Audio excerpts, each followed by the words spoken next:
Hi, everyone. Thank you for being here. Welcome to the Ascension session. We had a little bit of technical difficulties, as you probably saw, but we're here now. So thank you so much. It's January 23rd. It's our first live showing of 2020. And we're really excited to share our guest with you tonight. We have Drew Bankey, who's never been on the show before. And if there are any new watchers out there or listeners, my name is Cherie Ariano. I'm the host of the Ascension Sessions, and this is where we shine the light on the topic of Ascension.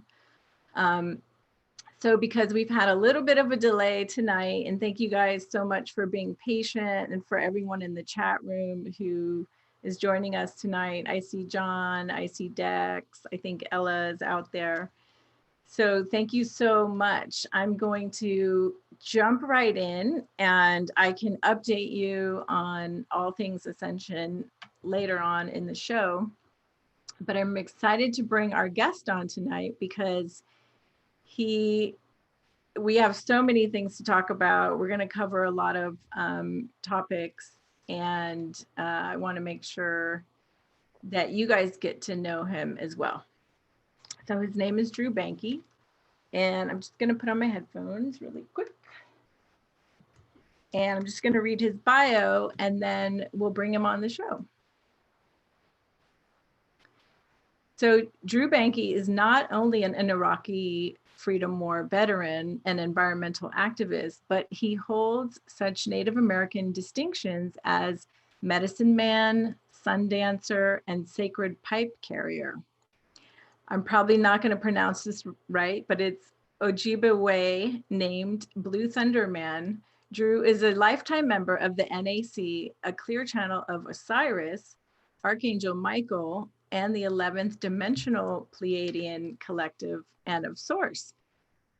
His experience with near death, several ET contacts, and participation in ancient sacred ceremonies has fostered a relationship with off-planet intelligence, which in turn has led to evolutionary responsibility as a CE5 facilitator. And if you don't know what CE5 is, we can get into that a little bit later tonight too. He is passionate and carries a message about our evolutionary shift from 3D to 5D, and is currently writing I Am Perfect and So Are You, One Man's Journey to Evolution, which is due out early spring of 2020. Drew currently resides in Crestone, Colorado with his wife and has 2 children. So thank you so much for being on the show, Drew. Hey, thank you, Cherie. How are you? I'm doing really well. Thank you. Yeah. it's good to hear you. Yeah, it's good. It's good to talk to you again. And, you know, I'm glad everything worked out and we got through that little bug in the beginning. So yeah, I know. It's really like honored to be here. Oh, thank you. I'm honored you're here. And it's just funny because like, no matter how much preparation, you know, I can go through, YouTube and Zoom always throw some wrench at me. Oh yeah. Yeah. It's always when you're dealing, I've had so many issues with these, doing podcasts and stuff like this, especially talking about like high vibrational conversations. It seems like the electronics are always messing up or something somewhere. Yeah. But yeah, we persevered and we got it. We're here and we're here and we're live. Yeah. That's awesome. And we have Dex in the chat room tonight, and he's saying hello to you, Drew.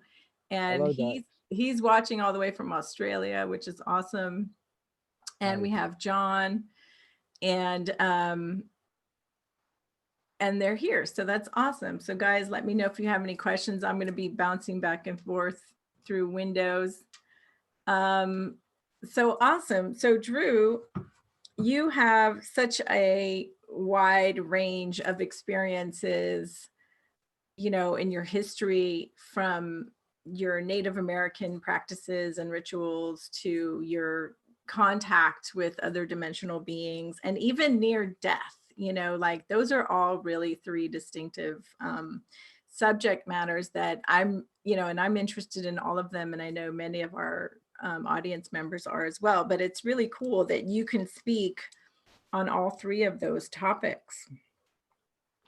Yeah, it's a whole lot to take in, but really it's really just been my own healing process of myself, and just stumbling across different things and things coming up. A lot of these things wasn't none of them was planned or anything like that, and it was just how they come about is just so miraculous. And I'm such an awe and honor of the things that I've been able to see and witness, and the healing that I've been able to facilitate for myself, from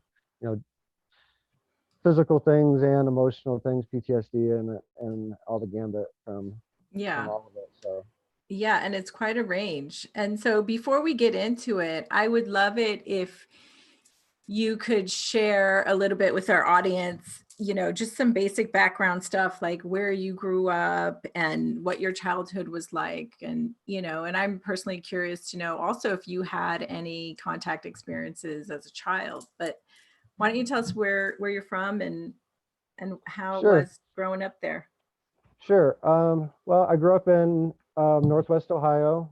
I grew up on a farm outside of Portage. It was actually in a little town called Mermill, Ohio. And I grew up on a farm.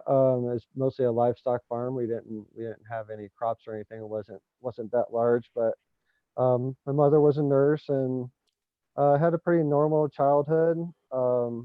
Afraid of the dark a lot, and I remember seeing things in the dark, but it was just overshadowed by "Don't be afraid of the dark," and go to bed. We got to take care of the animals in the morning. We gotta go pick up a load of hay or something like that. So it's just the common story of society and the physical mind just closing everything off, I guess. But there's some few things I remember, but not very much. Pretty normal childhood, played sports and everything. Went to the Army Reserve in 1999. I was in the reserve for a couple of years, and in 2001 I became a sheriff's deputy. I was a sheriff's deputy for 3 years. Oh, wow. In Georgia. And in Georgia. Yeah. So you moved from Ohio to Georgia? Yeah. Right out of high school, I moved down to Florida. I was down in Florida for a year, and then my parents ended up moving to Georgia. I moved up there with them, and ended up staying in Georgia for a while. But yeah, so I was a sheriff's deputy from 2001 to 2004. Then I went active duty. In 2005, I ended up going to Iraq and going to Baghdad. And I was what made you decide to sign up with the military? Well, I was in the reserves from 99, and so but I mean, what made you do that? Like, do you remember how you felt called to join? Yeah, and this gets into more of a this leads on to other stories, but I ultimately found out the calling I was having to join the military was like a deep calling to serve the people, and to the highest level possible. And in my scope at that time, the highest level was being a police officer, being in the military. So I was checking both those boxes, and later come to find out, the intuition that was coming to me was actual much higher calling than what I was perceiving at the time, because I was of a limited consciousness at that point. Right. Okay. Great. But, yeah, that makes sense. And I was just wondering, like, how you made that leap, because they're quite, in my mind, they can feel kind of opposite, like taking a spiritual path versus taking a military path. Sure. Well, it all lined up to do what I was supposed to do. Right. I misinterpreted a calling to do something, and it was more of a spiritual calling. And so it took me to the military, which in turn gave me the trauma, which in turn I suffered with it long enough, and it forced me to basically find healing outside the box. And that's when I originally found ayahuasca, um, and that opened me up to the spirit world. Then I was able to find what the calling to serve, what it really truly was, and it was Mm-hmm. laid out. It was laid out very clearly. So, but So were you already interested in Native American like traditions and cultures and rituals, or did you just like how did you decide to try ayahuasca? Was it because of the PTSD? yeah, it was PTSD. I've battled depression for a lot of years. I found out when I was 18, I was adopted, Mm-hmm. and that was a secret to me my whole life. So there was a lot of traumas, you know, not putting blame on anyone or anything, but it was just stuff that I was going through, and along with the PTSD, and I went through a divorce in Iraq, my second deployment, and yeah, just come home like really messed up and really battled depression for a long time, Mm-hmm. and wound up in the hospital for a suicide attempt in 2014. Wow. Definitely wasn't my first time, but it was definitely probably one of the most significant turning points in my life. Mm-hmm. Um, I had a business going at that time.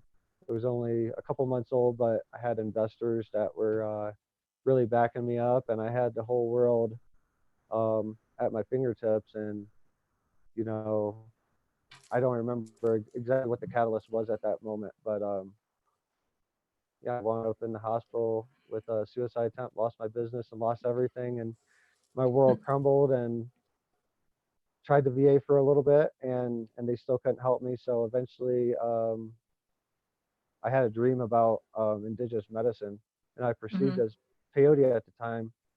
So this dream kept reoccurring, and I can't even really describe it. Just all I can say is just a message to seek indigenous medicine in some way. And the search for peyote healing center led me to ayahuasca. The search, and I never found peyote till later, but I ended up finding an ayahuasca and started reading more about it, and how it all the testimonials from veterans with PTSD and how it helped them and turned their lives around and everything. And Okay, so you had heard like good things about it, and you were hoping it could yeah, help you. yeah, Yeah. really, I was at the end of my rope at that point, and Mhm. um, my wife, girlfriend, that she was my girlfriend at the time, and we were living together. But she knew that if she didn't do something, that um, I was heading down a road that wasn't gonna turn out well if something didn't change the course. And Yeah. so she went and set my she w- she's went and sat with me through a lot of the ceremonies, and we helped each other out through each individual's healings and talking through everything. And yeah, I owe my life to the medicine. And um, so Were some of your first experiences with like a guided shaman, or did you kind of do it on your own and with your no, girlfriend no, and no. I went to a ayahuasca church. It's in Orlando. It's called Soul Quest, and okay. um, actually we're going to be there next month. Um, it's going to be the first time we've been back there in I don't know how many years. Mm. But we're going back there to be guest singers for them in ceremony for February 14th through 16th. So it's a Oh, really that's big honor. awesome. Yeah, that's a Yeah, nice honor. it's a really big honor to go back there and do that, and to where it all started. And my Hmm. life took a dramatic change at that place. So Awesome. So would you say that, the trauma you had lived up through that point, I guess through the military and through coming out of your PTSD was kind of like the catalyst for your awakening? absolutely, Yeah. absolutely. And I was shown that in ceremonies, and now I work with the medicine. There's been medicine people that's I've sat in ceremony with, and they've talked to me afterwards, and they've got this or that message, and it's led to um, now me and my wife lead ceremonies since 2017. We've been working full time with the medicine. Um, Do you want to share like one of the experiences that you had that gave you a message that was like, okay, I'm on the right path, and I'm exactly where I'm supposed to be and doing what I'm supposed to be doing? Like, did you get any kind of confirmation like that from your experiences? yeah, a lot of them. There's a me and my wife did a ceremony down in Florida for a group of people, and the organizer that was putting it together for us, excuse me for a second.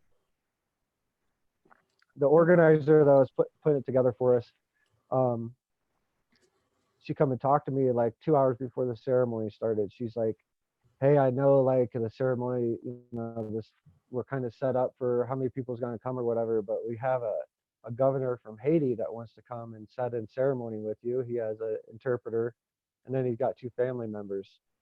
And I was like, I don't know. I was like, I'd have to talk to him and like feel it out. It's kind of weird doing it like that, but I never get in the way of spirit and like what the universe puts in front. So if the universe wants it there, I figure that it's there. So they come and talk to me, and they're expressing really great interest in the devastation that's happened to their country, and really he's never connected to in this medicine before, Mm-hmm. and the governor really wanted to go in and ask for guidance on what to do with his country. And Wow. so in the ceremony, I asked, because the governor didn't speak any English. He only spoke Creole, and his translator was there, which was also his sister, right, or something like that, one of his family members, but it was his translator as well. And Mm-hmm. I asked her, I was like, "Are you gonna be able to stay up in the ceremony? Like, what if I need to talk to him and you're asleep? Like, what am I gonna do?" And I was like, and the medicine like spoke to me like at that point and said, "Don't worry about it." And I said, "Okay." I just I just forgot about it. I said, "No, don't worry about it. We'll figure it out when the time comes. We'll cross that bridge when it comes, if it comes." Mm-hmm. So sure enough, in the ceremony, like he motioned to me to come over and talk to him, and his translator was asleep. So I walked over there and I was speaking to him in English, and he was understanding me, and I really didn't get what was transpiring. But the next day, his his translator had woken up while I was speaking to him, and his two family members, and I was speaking fluent Creole. They heard me speaking Creole to him and the governor. So I was speaking Creole, and Wow. I was hearing English, and I was speaking. So basically, what I believe, Wow. what I perceived happened at that time, just illusion all broke down, and there was no barriers for really communication. Right. Wow, that's And really beautiful. yeah, it was really amazing. I got tons of stories like that, but it's like that's just one that comes to mind that I Mm-hmm. really enjoy talking about. Awesome. Thank you for sharing that. Yeah.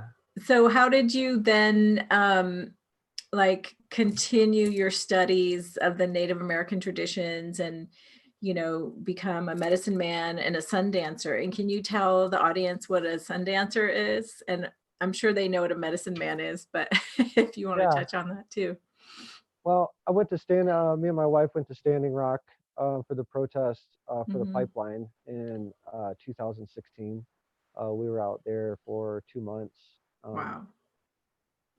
December, I think we got there end of November, and then we left mid-January or something like that. But we had a lot of spiritual experiences out there at Standing Rock, and it was a very charged place. Lots of ceremonies, Mm-hmm. and talked to a lot of elders out there, and a lot of elders talked to me and pulled me off to the side and talked to me about things that they saw in my aura, or they got messages about me or whatnot. So long story short, I got invited to Sundance at Standing Rock, um, and it was just kind of open invitation to come to Sundance, and it wasn't necessarily say, "Hey, you come dance," but it was, "Hey, you come to Sundance." And so I went to Sundance um, that following July. So it was about 5 or 6 months later. And I got there, and I got a message as soon as well, before I got to Sundance, I had a message that I was supposed to dance. Had a dream that I was dancing in the arbor. Mm-hmm. So the Sundance, to break it down just briefly, because this could be a whole 2-hour episode just on the Sundance, and it totally deserves that recognition. But Mm-hmm. the So Sundance, just to clarify really quickly, the Sundance is an event that happens on a particular day. the But the Sundance is a 4-day ceremony.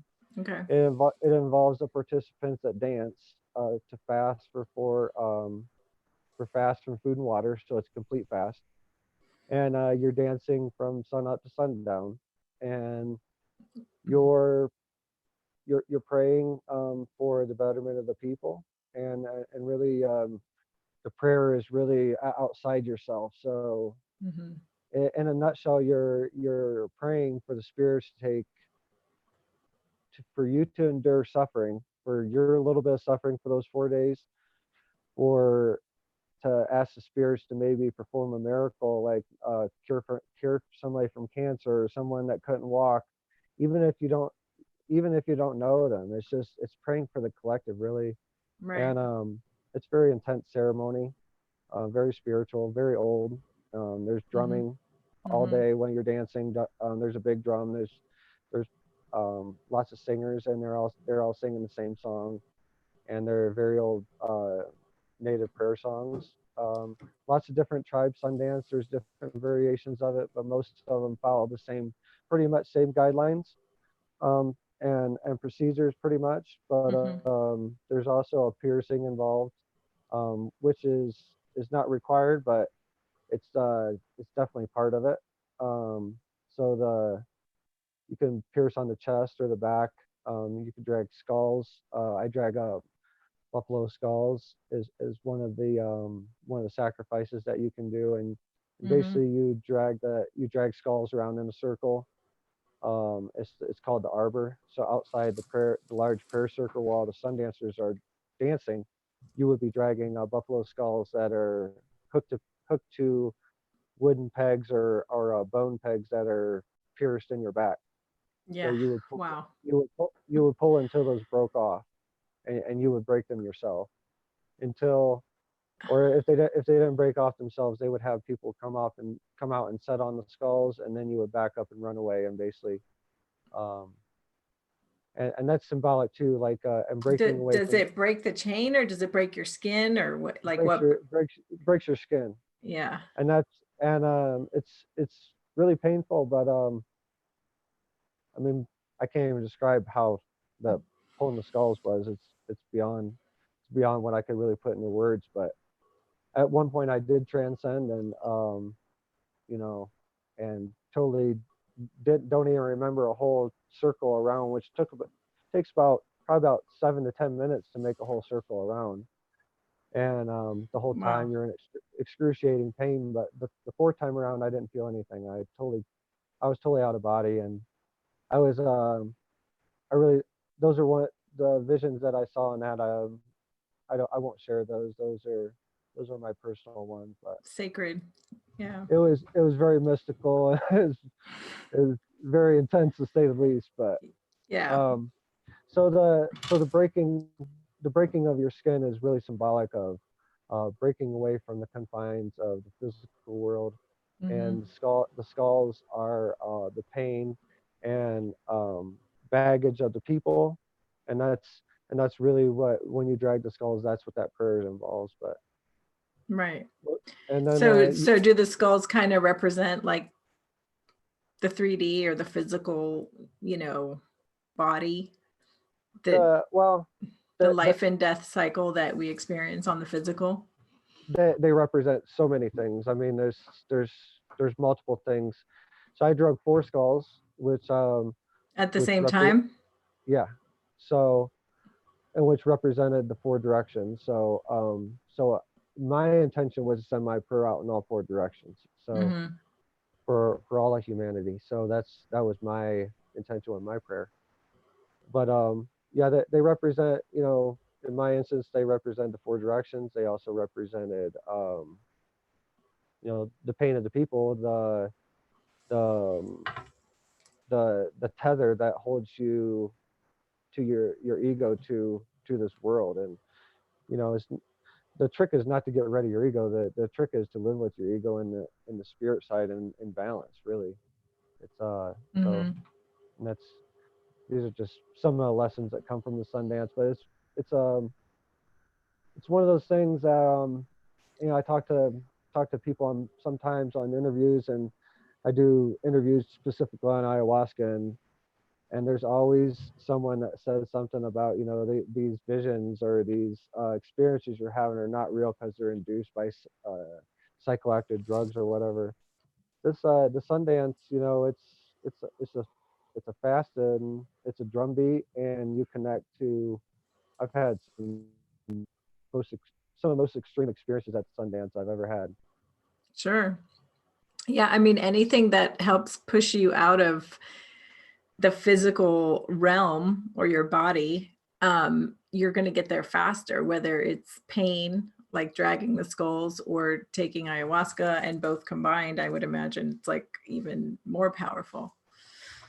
So yeah, that's pretty intense that you did that. And you've done it more than once, right? Yeah, I've done it 3 years. I'm coming up. This will be my 4th year. So normally there's a 4-year commitment. So you commit to what they call, you commit to the tree, and that's in the middle of the Sundance Arbor. So you dance to, and that it's kind of the tree of life. There's other storylines that I really shouldn't share, and that's just sacred to the Sundance itself. But and you had your near-death experience the last time that you did the Sundance, right? Correct. Yeah. And so how are you feeling about doing it a 4th time? Well, I'm praying on it a lot, and exactly how I'm gonna dance this year, if I'm gonna dance or if I'm gonna support from the drum or wherever. I'm not sure. But I definitely need to be there. Okay, so the commitment is just to be there and participate. It's not to necessarily drag skulls or connect to the tree. Yeah, it's you do the best you can, and I had some health issues last year, and I believe I have a hernia, and currently, and I believe I got it at the Sundance right before the Sundance started. There's a thing where you carry the tree, and all the Sundancers go out to the woods. They cut down the tree for the dance, and it's a sacred. It's part of the ceremony, and the Sundancers carry the tree to the arbor. And I believe at that time that I had a hernia happen at that point. From carrying the tree. So I started to go on a little bit of the near death experience was so I got pierced on the first day, and I started what they call an eagle dance, where I would dance for 4 days and stay hooked up to the tree. I would sleep under the tree, hooked up with I'd be pierced on the chest at this time, and I would dance hooked up to a rope on the tree. And the rope would be tied up 30, 40 feet up in the tree, and then attached to my chest. But I would sleep under the tree, and I'd have a sleeping bag or whatever out there. But it was a really deep commitment that I really felt I was called to do. And I felt really good the first day, had a really deep connection. Within very shortly, my pain went away, and I started having experiences and messages. Are there other people doing this with you when you're under the tree? Like, are there other? Oh yeah. There's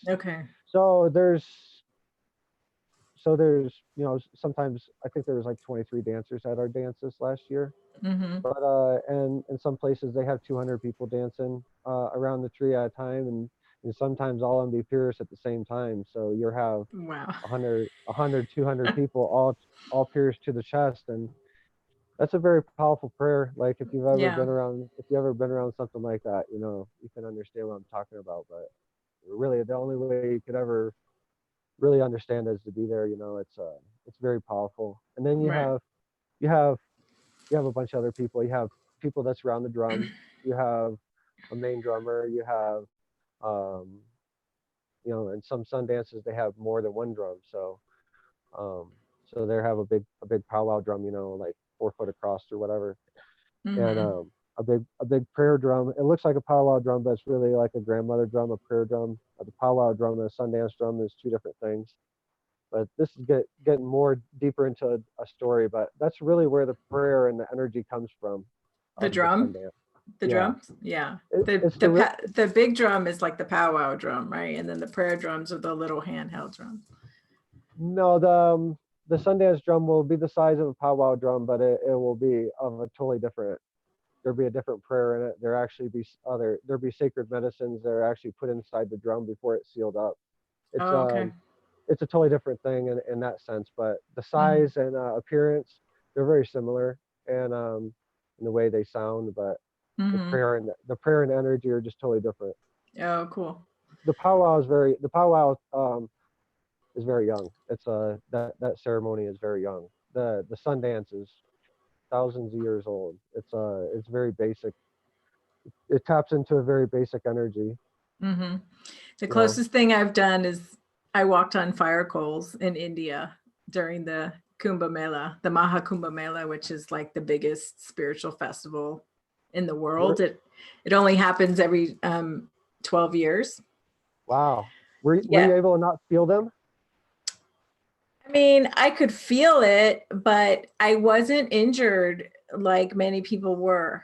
So I was able to walk the next day. I mean, I was able to walk that night, but I Uh-huh. put my feet up and I put my feet on ice and Uh-huh. or cold water. I don't think we had ice, but we had cold water, and I was fine the next day. But there were people who were severely injured and couldn't walk for I several bet. days.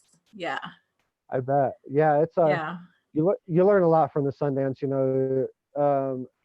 I guess it's a survival thing. Because if you sat there with that pain for 4 days, or and really you're just sitting there praying. Like Mm-hmm. I'm willing to suffer for the greaterment of the collective for as long as it's needed, but please take this away just as soon as possible. Show me Right. some compassion, and when you do get that compassion from the universe, and you don't feel the piercings anymore, and Mm-hmm. you almost feel like your feet. You're not really you're not actually physically levitating, but you feel your spirit levitating, and it's just those things are just unbelievable. It's just Yeah. but the I mean, the, I the do that now when I have a headache. I pray to the universe. I'm like, please take this headache away. yeah, And then when it works, you're like, oh, that worked. Like it it's really it cool. totally works. It totally works. Yeah. You just gotta know that it works and not like Right. question it. And you have to put your intentions like really focused. Yeah, for Yeah. sure. Yeah. So the near death happened on the second day. I woke up on the second, and so we do a sweat lodge, and I'm sure most people are pretty kind of familiar with what a sweat lodge is. So I'm not going to go too much into detail about that. But Yeah. the Sundancers, we do a And sweat I've lodge, done and that too. I've done a sweat okay, lodge. So I know well what that's like. we do the Sundancers do a sweat lodge in the morning before they dance, and then at night before after they dance. So it's like so you do a total of eight sweat lodges during those 4 days, and you're fasting from food and water. So the sweat lodge you sweat, and so that's a big test of faith when you do that. Of the spirits are going to carry you through and give you the energy to work through it. But How the many boring days did you say? 4 days? 4 days. Sweat And lodge for 4 days. no, no, the 4 days of the Sundance, Oh, right. Okay. you do a sweat lodge in the morning. The Sundancers do a sweat lodge in the morning. Mm-hmm. They dance all day, and then they do a sweat lodge in the evening, Okay. and then the next morning they do another. So it's like closing out the day. It's like bookends for the day, and Well, that can be a really intense experience too. So it's like you're going from one intense experience to the next. Yeah. Well, yeah. And if you want to operate, if you want to understand the spirit world, you have to walk in the spirit world, and it takes practice, and um, Do you yeah. consider yourself a shaman? I consider myself Drew, and um, that's really all. Hmm. I've been called a lot of things, and for the sake of bios and stuff, I have to put down something. But really, honestly, wholeheartedly, I just consider myself just a being, and Hmm. here on this earth, and trying to help other people um, have their own experience to find their own truth. And I'm not really here to preach about anything. I'm not here to be a guru. I'm not here to, do anything like that or claim anything like that. I found something really, really amazing, and I've tapped into a really, really cool vibration and really cool understanding, and I'm here Hmm. to share what I found out. The to break to end that the Sundance and the near death came on the second day. Oh, that's right. Sorry, we were talking about the Nugan. No worries. And I have so no, many questions. it was I've fallen ill, and Mm.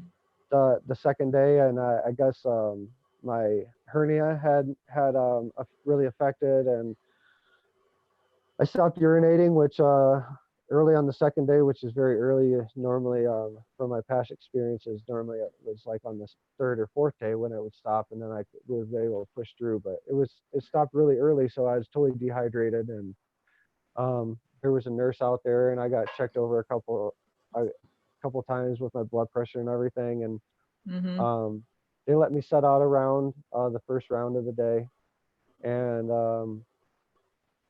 the second round come about, and they were about to start the second round of dancing. So you do rounds of dancing. You dance, then they get the dancers maybe 20 minutes or so to catch their breath, take a rest, get off their feet, and then they start the next round. So the next round was about to start, and the Sundance chiefs, they come over and talk to me, and I held out my hands, and my hands were shaking, and I was seeing spirits standing behind them, and spirits were talking to me, and like the veil was dropping all of a sudden and coming back up, and I was seeing all kinds of stuff, and they're like, what are you thinking? I was like, honestly, I don't know how I'm gonna finish, like, because I'm already like really, Mm. really weak. I could barely stand up. I was pretty much hunched over, and um, they're like, well, yeah, we're thinking the same thing, and we think that you need to tap out and go get some food and water and go get some rest, and and there's no shame in it or anything like that. And I was sitting there, I was emotional at first, and then I was like, yeah, and I thought about it. I was like, um it's probably best if I do this, and because if I push myself, I didn't know where it was going to go. So my next question was what I was going to do with the pegs that were in my chest, because there was two uh, elk bone pegs that Hmm. considerable amount bigger than a toothpick, but they were both in my chest, and I was like, well, what about these? And they're like, well, we could just cut them out, and they would just fall out, and or we could pull them out. And I was like, well, I didn't come here to have them cut out, so I was like, let's pull them out and let's do it under the tree. And but this was in between rounds, so there was no drumming, there was no the supporters, and while the dancers are dancing, there's usually 50 or 60s. Sometimes Hmm. some Sundances they have hundreds of people that's around the Sundance Arbor singing and supporting. But yeah, so there's no supporters out there. It's just me and the two chiefs, and they just had two ropes that were hooked up to my pegs. Walked out under a tree, and I said my prayer, and um, they Wow. pulled me. They pulled me, and they pulled me so hard I they jerked me to the ground, but I didn't break. Oh, Um, oh my so God. I actually I Wow. tore open, Mm. and I'm yeah, sorry. I'm like, it's really easy for me to kind of not feel it, but feel it. You know what I mean? So yeah, I I totally get it. I get like a But little, so emotional. this led to me basically going into shock, Mm-hmm. Um, I passed out, fell backwards.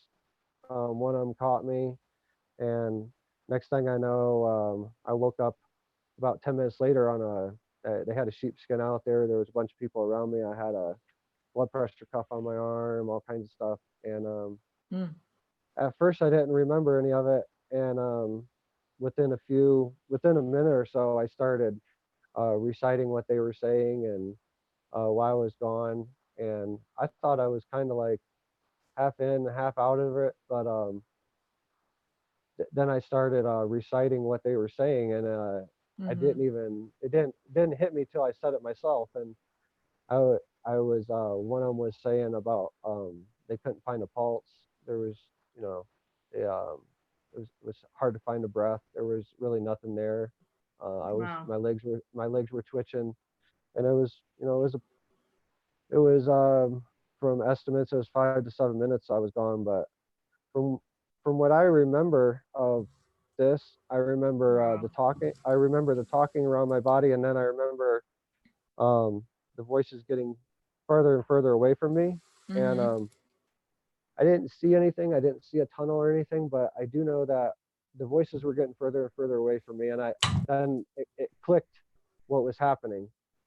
It clicked that I was dying. And Yeah. I started just going through my life, um, things I wish I would have said to my kids, things I would have wished I said to my wife. Um, how is she gonna take it? How are the people at the Sundance gonna take it? I mean, I just went through so many different situations all at once, and like Mm-hmm. almost all of them I went through, I was able to kind of fast forward a little bit and see how they were going to be affected. And I'm like, I need to go back. And and that thought, I guess I was at a point where I was at a I guess I had a decision to make at that point, because I started Mm-hmm. making a decision, and I started thinking more and more about, my kids, and, um, just people that I wish I would have said something to or said sorry to, or, whatever. And Yeah. just everything, everybody in my life. But mostly my kids and my wife, and, you know, and a lot about the Sundance, and a lot about what would happen to that ceremony there if I died in the arbor, and that, if they would continue, if that would shut down that ceremony, and the how the pe you know how the Right. people would take it, how the people would Wow. take it, how it. So you were really So considerate of everyone as you were like, going through this big decision. And did you see guides or did anyone come and say like, hey, it's not your time or you have a decision to make or was it just you and your like higher self consciousness kind of going through this dialogue? well, when I made the decision to go back to my body, I started hearing the voices around my body more. So Mm-hmm. I knew I was headed back to my body. And there was a voice that come to me, and I was like, what was this?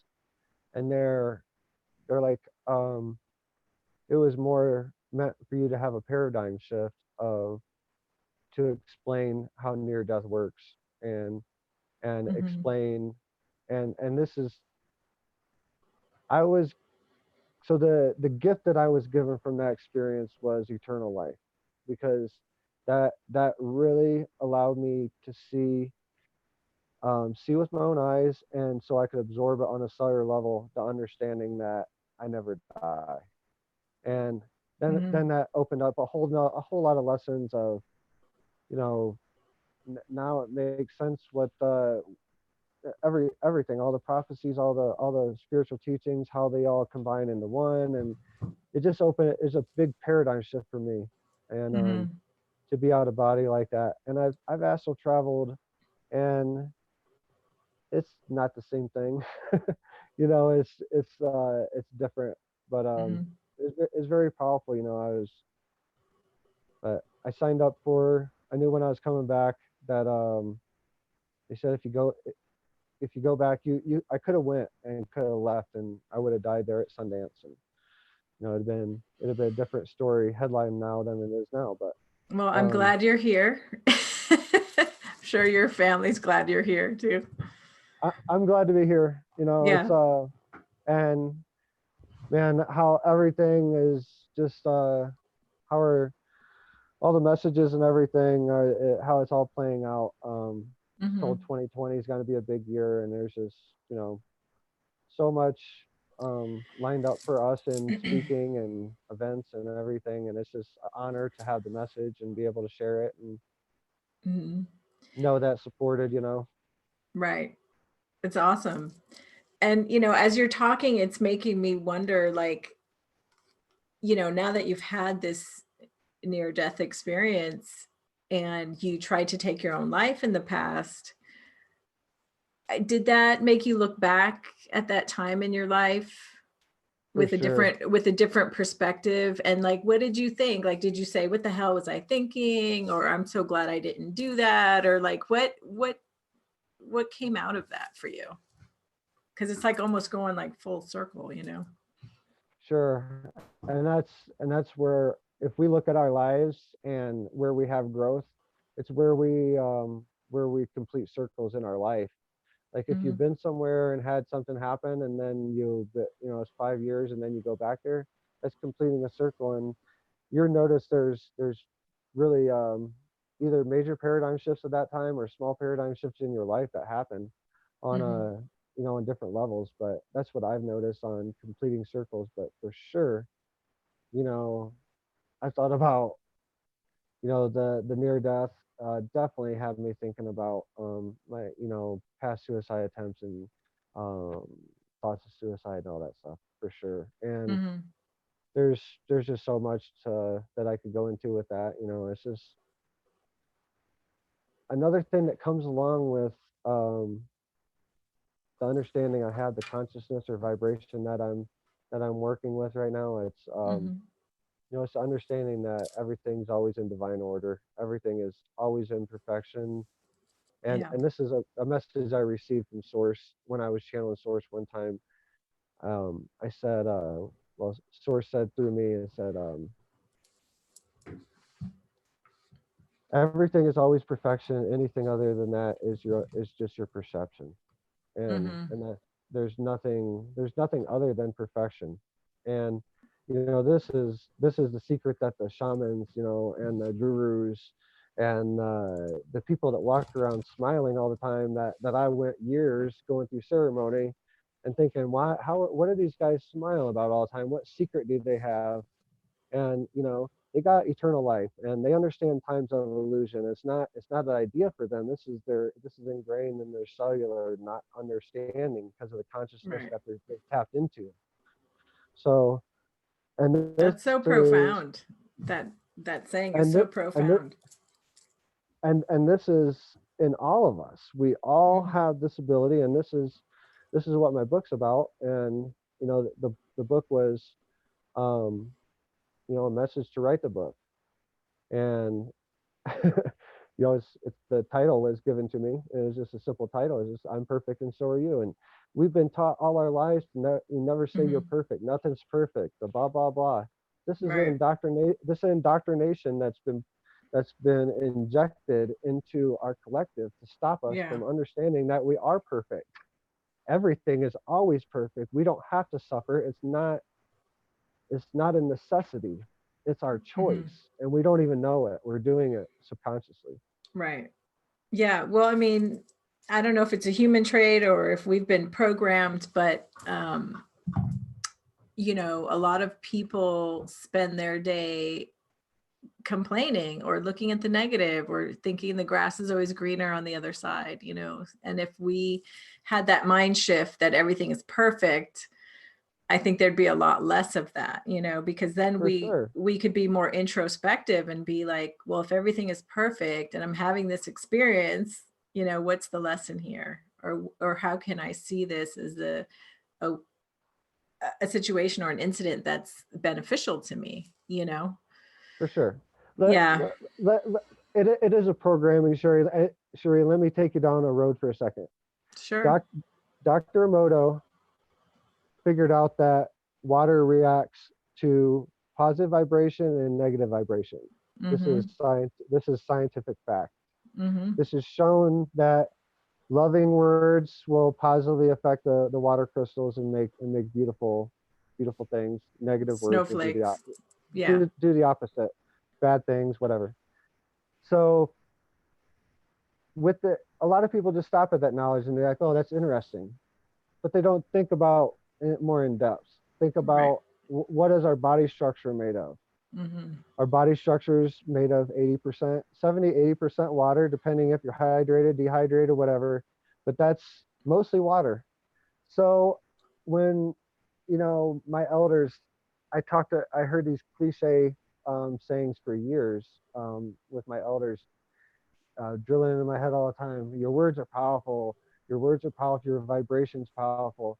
And it's like, oh, that's a cliche thing. That's a great idea. But Mm-hmm. putting all this into effect, the vibration and really hacking the matrix is using binaural beats at this point, Mm-hmm. taking your own vibration of the water that's in you and turning them all into crystals instead of and not using bad language or bad thoughts. Honor yourself if you're down or whatever for a certain amount of time, but Mm-hmm. it's a process to get yourself always thinking positively, and Right. and then and then and then we get into the power of manifestation. Mm-hmm. Our manifestation is really manifesting our personal story of what we want to see, and in turn we're receiving that back, and it's a constant back and forth manifestation exchange that happens. Then Right. along with that, you're manifesting in conjunction with the person that's beside you. So this is the way this is controlled and has been controlled is through for years through TV, movies, white picket fence, 40 hours a week. If you don't do this, you're a Yeah. bad human. If you don't salute the flag, and this and that and blah blah blah. So this is they're actually manipulating our power of manifestation to create a reality that serves a select few at the top of a food chain. And Mm-hmm. this is very real. If you look at it from from not just this weak human, from a being that can see it all happening. The government and the world, the powers to be, the people that have the money, really, it's really not even the government, it's the people that have the money. They know about manifestation, they know about energy work, and they're using our manifestation power to manifest their own reality. Right. My mission here is to say we can manifest our own reality, how we want it to look like, and the golden age, these prophetic times that are coming, they were put into the storyline so we could read about them all this time, and now we're all sitting here waiting. When is this prophetic time going to happen? All these earthquakes happening, all this, that, and the other. It's so many signs it's going to happen. Mm-hmm. Now it takes a bunch of us to sit here and say, now is the time for the golden age to come. Now is the time for the age of peace and the evolution to happen. Because if we all sit here and wait for these prophetic times to happen, that's what's going to be manifested. We're going to be sitting here waiting on it. So we have to That's step we true. have to step forward and understand our energy How and do we understand. how do we change their minds? How do we affect change on a massive global level? Because there's always the naysayers, the people who don't believe in manifestation, the people who don't believe in spirituality, and the fact that your intentions create your reality. Your perception Well, creates your reality. How do we reach them? well, you can follow your own intuition, your own spirit, or whatever you want to call it, your own mission to go forward. But ultimately, heal yourself, raise your own vibration. Each of us are conductors of this energy that's coming through, and the more Mm-hmm. of us that go in and do our own personal work and get to the point where we can honestly look in the mirror and say, I'm not lying to anybody. I'm not holding the secret back from anybody, including the person in the mirror. And and and you know, that's one of the first steps. And you know, ayahuasca is not for everybody, and peyote is not for everybody, just like Buddhism's not for everybody. But ultimately, um, listen to the silence, listen to what's inside of you, Mm-hmm. and keep raising that vibration, and understand that there's so much to this storyline. And when it gets revealed of what it is, and you know, there's four really universal laws or cosmic laws that never change. And you know, a lot of people that channel have talked about them. Bashar and all, and several of them has talked about times Mm-hmm. of illusion. You do exist, um, and then you don't exist at the same time. And what's the other ones? Times of illusion, you do exist. I can't remember the other ones, but the time of the illusion thing, you know, it really will explain a lot if you let go of time as your constraint of life, Mm-hmm. and understand that, and really truly understand that times of illusion. And when you start, you know, I think everyone's under the agreement on the earth now that we're not alone. You know, the the U.S. government has released footage from their Navy jets from a few years ago that has the ship that they tracked and then took off at an angle at a rate of speed that's way past anything on this earth. Blah blah blah. So we can all agree we're not alone. And Yeah. that was the first question. So that box is checked. So we can move on to the next one. The next one, what are they? Mm-hmm. Well, they're us. They're us in the future, and they're here coming back and watching us going through a process that they've already been through. Hmm. We're multidimensional. We're bilocated, multidimensional beings that are operating in several different dimensions at the same time. Some of us are operating on very high dimensions, and that's directly influencing on what we're doing here on this earth.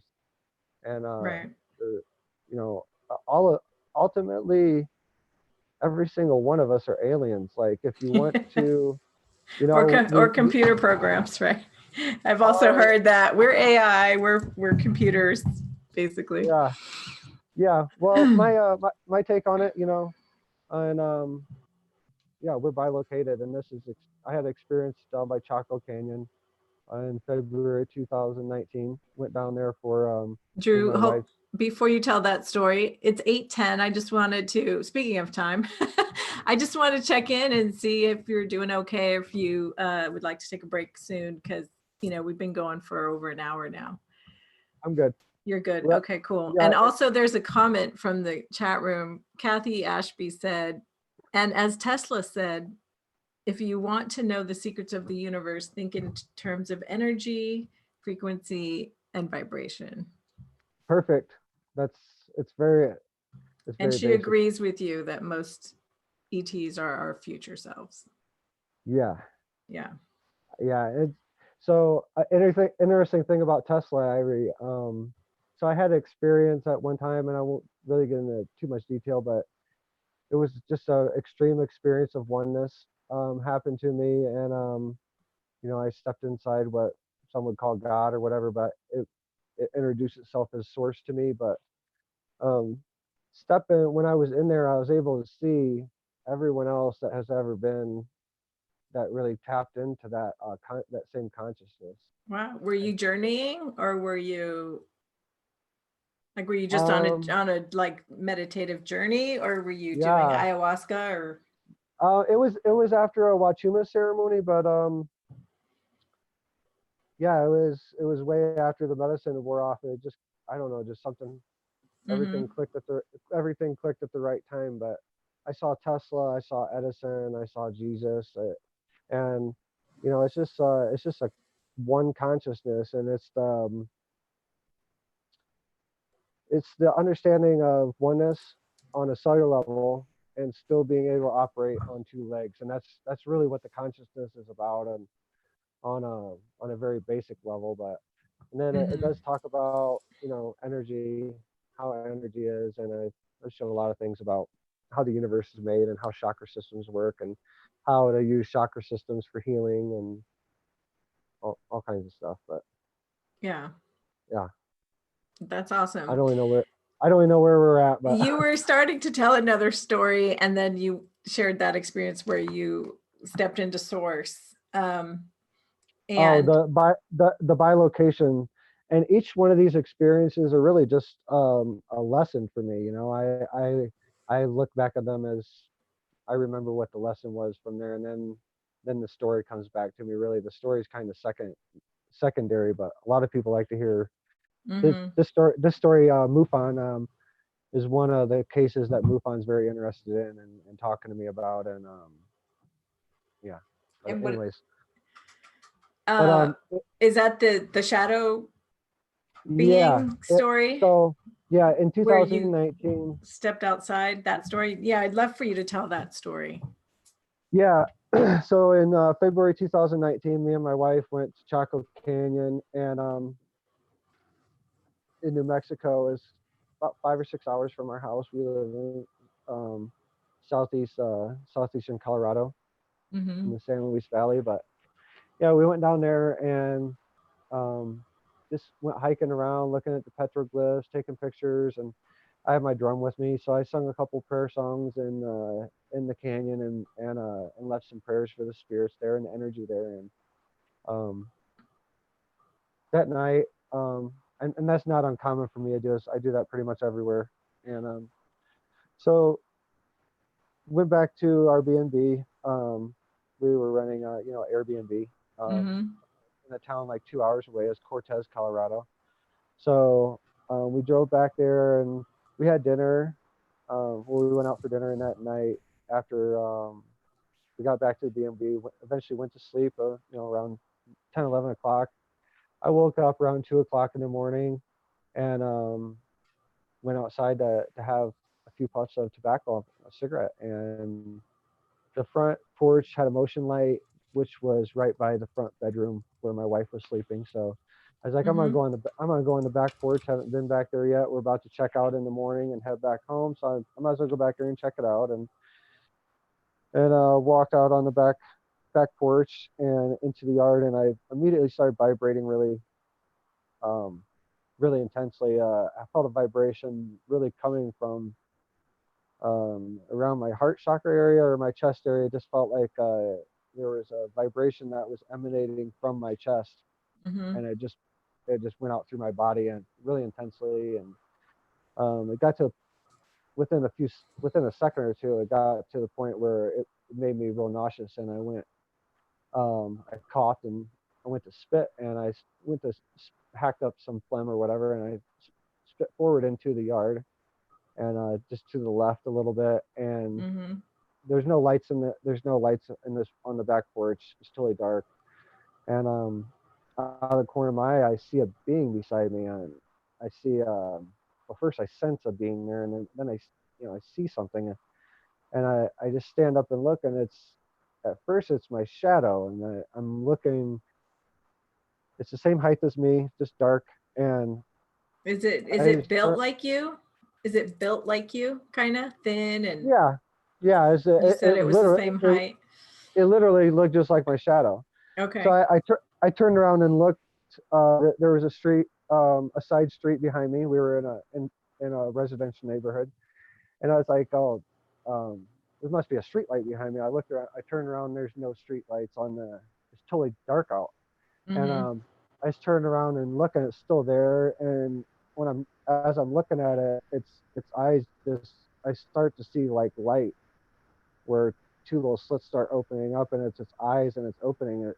But as soon as I can see the light, I get hit with this trance, and that's when I was explained about the chakra system and how the planets are in our universe are chakras, and together they make up a bigger being. Each of the planets has a chakra, and then I was able. It showed me down the line all the way how from humans and all the way down to ants, and so explained to me that everything in the 3D manifestation has 7 energy points that we call chakras, and it's just really in-depth stuff, and it just kept going on and on. Showed me how the earth was how the Fibonacci sequence and how that ties in with Reiki and how that ties in with Christ consciousness and how Jesus kind of did a reform of Reiki, and it's just all types, all this stuff, and it showed me how it all was like meshing together. So wow. And was it all visuals, like pictures? Yeah, I imagine it wasn't words. It was probably just like images, right? Or no, it thought was forms. just flashes, but the the flashes were not keeping up with the information. The information was, there was so much more information that was coming through that I couldn't see and I don't remember. And I'm still digging through all that. It's just like, it's definitely a download. It's Yeah. how people describe it. It's the best way to describe it, that you can, it's downloaded and set there, and you kind of go back and go through it when you Unpack it. can. Yeah, and at your own rate or whatever. But so that lasted Wow. for really, that experience only lasted, maybe 3 to 5 seconds. And it got to the point where I was vibrating so hard that um, I felt my cells separating from my body. I felt like I was about, the vibration was separating my cells in my body. I was about to go back to light or something. I don't know, but Right. You're about to be beamed up onto the ship. so I don't know what was about to happen, but I got, my mind took over, and I went inside, and I'm like breathing real heavy, my mind's racing, and I, there's like fear, excitement, and all kinds of like wonderment, and like, what is that? Like, because it's not a little green man, it's not a little gray man, it's not a tall gray, it's not a reptilian, and Were you it scared was at first when you saw the shadow? Were you scared or startled at all? no. Or was As it soon like familiar? as soon as when I saw when I saw the shadow itself, it was very confusing, because I didn't know I thought it was just my shadow, really, like just a shadow from a light. But my first thought is like, oh, shadow being, that doesn't sound, it Right. doesn't sound good. But as soon as its eyes, I saw the light coming from its eyes, it was just like I was bathed in, I was bathed in the light of the universe, and coming through its eyes, and it was very, very, very intense, in that sense. And so that went inside, woke my wife up, and walked around the house and ran my fingers through my hair several times, and rinsed my face off in the sink, and looked in the mirror a few times, and eventually went to sleep. The conversation went on the next day, and eventually kind of faded away over a couple of days, and it was mentioned here and there. But about 3 weeks later, had a dream, and in the dream, had experienced that I was the being, and I was there, and I watched myself come out. I watched myself light the cigarette. I watched myself cough and spit, and then turn and look at me. And man, it just really hit me all of a sudden about bilocation, and how, understanding that I was both of the beings in that situation. Yeah, that's I just was wild. I was Drew, and the off-planet entity that was there to give me the download, my future self, coming back and saying, hey, that you're really gonna like what I'm about to give you. This is a little boost for you and a little help. And when I speak at conferences or speak at podcasts, there's not a whole lot of people that talk about that. But my understanding is that if you see a ship or you're getting visited by something, it's a reflection. Quite simply, it's a reflection from another universe or time dimension that's really you, or definitely a part of your consciousness in some way. Right. And what would you say to the people who have those experiences, but maybe not as peaceful or loving? They may have more negative contact experiences.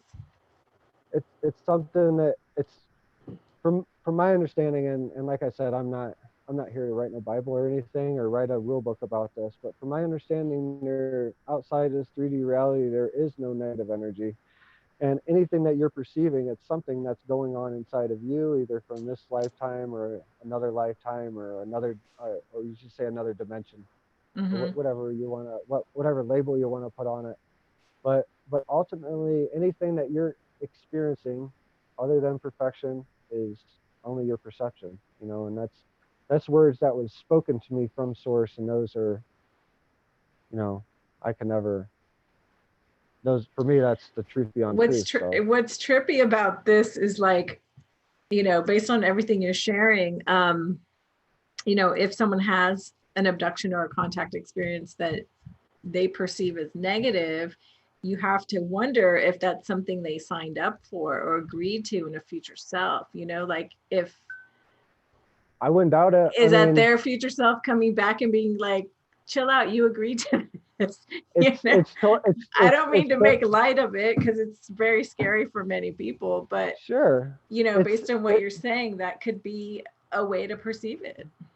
It's totally possible, I'm not, and those people that have had that experience, I just never have. All my experiences that I've had have been super, super positive. I mean, I just Yeah. like unbelievable. But I think it's a lot about our intention too. I set my intention before any of these talks, like before I turn on the camera or anything. Yeah. It's all love and light coming through me.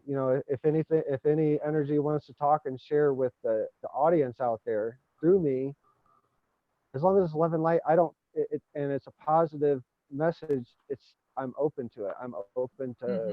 be that vehicle, Yeah. and to be that catalyst to do that. So And when did you start channeling? Like, when do you recall when you had your first channeling experience? And were you trying to channel, or did it just come through, or how did no, what actually, set up the scenario for us? yeah, we went to Southern California, and we went there to meet our teacher, and basically get some teachings on how to prepare some medicine, some sacred medicine there. And Mm-hmm. we did a couple ceremonies there, and slept and rested. And then next day we were driving back to Colorado. We was coming from around Joshua. We was in Joshua Tree area. So we was coming back from that area, driving home, and my wife was driving, and was in the passenger seat, and I was just meditating and thinking about the ceremonies, and like in really deep gratitude for the new stuff that we were learning about medicine work. I was just really in a really deep point of gratitude, Mm-hmm. and just started daydreaming, and um my lip started burning in a way all the way around, and tingling, and I've spoke words before, but really I didn't really consider it channeling or anything. But I know that I was something. I was supposed to say something at that point, and it was like a language that I've set up with my guides, that they will let me know when I'm supposed to say something. So I started saying these things, and whatever the energy was, it told my wife to, like, we need to record this, and this is gonna get deep. And so I kind of I went and had actually, it was like maybe Dolores Cannon was there or something. It was kind of like a QHHT in a way. It started out, but Mm-hmm. it started out in a different way. It took me to a memory of holding my daughter for the first time in when she was born, and I was in that memory, and I started remembering in great detail the sounds that were in the room, the smells that were in the room. And I started visualizing. I started remembering the nurses that were there, and then I was actually like transported back there in this space. Yeah, and And you were driving. No, no, my No? wife was driving. My wife was Oh, driving. okay. I thought you were driving. I'm No, glad no, I asked that. no, Okay. no, my wife was driving. Okay. And and yeah, so I'm sitting there in the passenger seat, and this is after like she started record. Well, no, this is before she started recording. And I was just like having that memory like that and going basically reliving that again. And it was just like really, really moving for me. And um, I was in the operating room, and there was a guy that popped in the operating room with me, and they're like, you know, you just astral traveled. And what? I was like, what? I was like, yeah. It was like explaining like, when you move your senses, when your senses move to a different to a memory, that's like the easiest form of astral travel there is. That's like we all astral travel, we don't call it really what it is, just a Mm, dream or right. daydream or blah blah blah, but really it's astral travel. If you can get a couple of your senses there, and then you're there pretty, your consciousness is Right. there. Yeah. So so my guides come to me and operate in it was a C-section for my daughter, and they come to me in the operating room, and it's like, we want to show you like what else is out there, what other spaces you're in right now, where your soul space is operating in. So I went to next thing I knew, I was in this field, and I was a San Pedro cactus behind me, San Pedro cactus. I was a big one. I was standing out in the middle of the desert, and these people are coming up to me singing, and I was like, oh man, they're about to harvest me. And I was they come up to me, and they had an altar. I looked down, and I had like crystals around me. And so Wait, it's like, did you say that you were the cactus or you were standing in front of the cactus? okay, let me back up. I You I astral traveled from the hospital room I to the astral desert. traveled to the desert, and Yeah. I was a San Pedro cactus. Okay. So So you were in the car, but you were really in the operating room, but then you were in the desert. So you kind of like jumped to multiple I locations. astral Yeah. travel, and it's so I was being, but it wasn't like this is the first time ever happened. Really, it's the spirit showing me of what's really possible. Hmm. And this is all. I think the recording started after the San Pedro cactus, but Say yeah, that again because your audio cut out.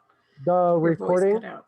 the Yeah. recording that I have, I think it starts right after I had the San Pedro cactus incident or experience.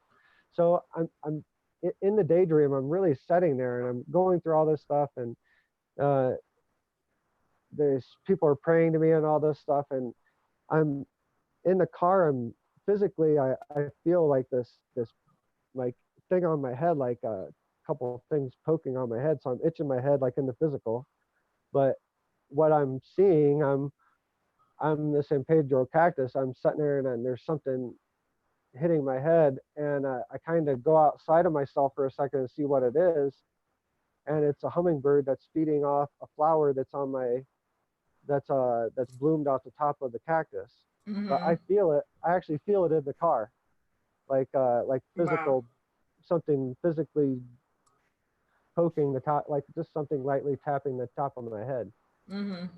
And that could be interpreted a lot of ways. It could be a download coming or whatever. But what I saw, it was a hummingbird that was feeding off a flower that was coming off the top of my head. So Wow. from there, I started having experiences where I saw a couple different lifetimes, um, or dimensional spaces that I was in. One, I was on a whaling ship, and going through experience of killing a whale and taking it back to port, and then giving giving half my money over to support my family, then going back out and fishing again, doing the same thing. I was in this cycle. Hmm.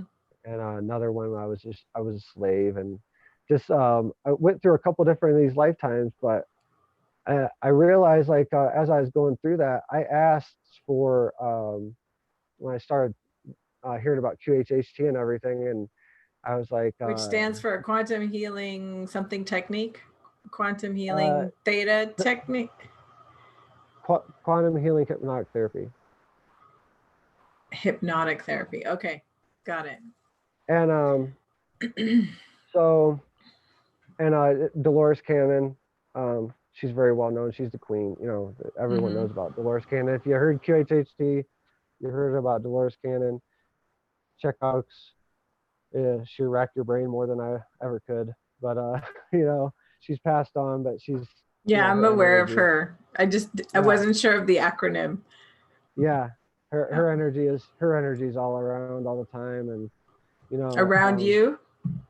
no, just everywhere. You Oh, know, okay. I believe, you know, when these people that pass on that are on a mission like she was on, you know, when they pass on, they take advantage of their not being constrained to their body anymore, you know, and or being able to do a lot more from the other side. So, Right. but I started hearing about this QHHT, and there's classes you can go to. It's, you got to pay a certain amount of money and go this and that. And I was like, well, if I'm meant to have it, you know, the spirits just give it. You know, they'll give it to me one day or whatever. You know, if I'm not supposed to have it, I won't experience. But I just all of a sudden I realized, like, going through this, I'm like, they're teaching me QHHT, like how to do it my own way, and how to do it really more effectively.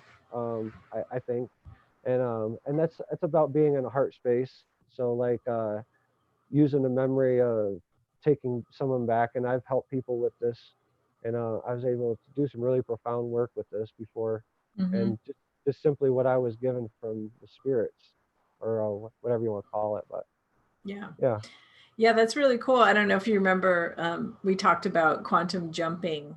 There's a guy who teaches quantum jumping, which is exactly what you just described. So if you want to learn something, you go into meditative space, and then you basically astral travel to yourself in another parallel universe or dimension or reality, and you can download or learn that skill or craft or whatever from yourself, because there's so many versions of yourself out there in the multiverse that you've learned everything there is to learn already in another dimension, or somebody has, and you can tap into that universal quantum energy and just get it from anyone. So it's pretty remarkable what this guy is doing. Like, he has a huge following, and there's all these people saying it changed their life and stuff like that. Yeah. So it's pretty cool. So do you feel like you've learned QHHT now? I mean, I wouldn't. I've done it with my wife and maybe one friend, but I'm not. That's not my thing. You know, it's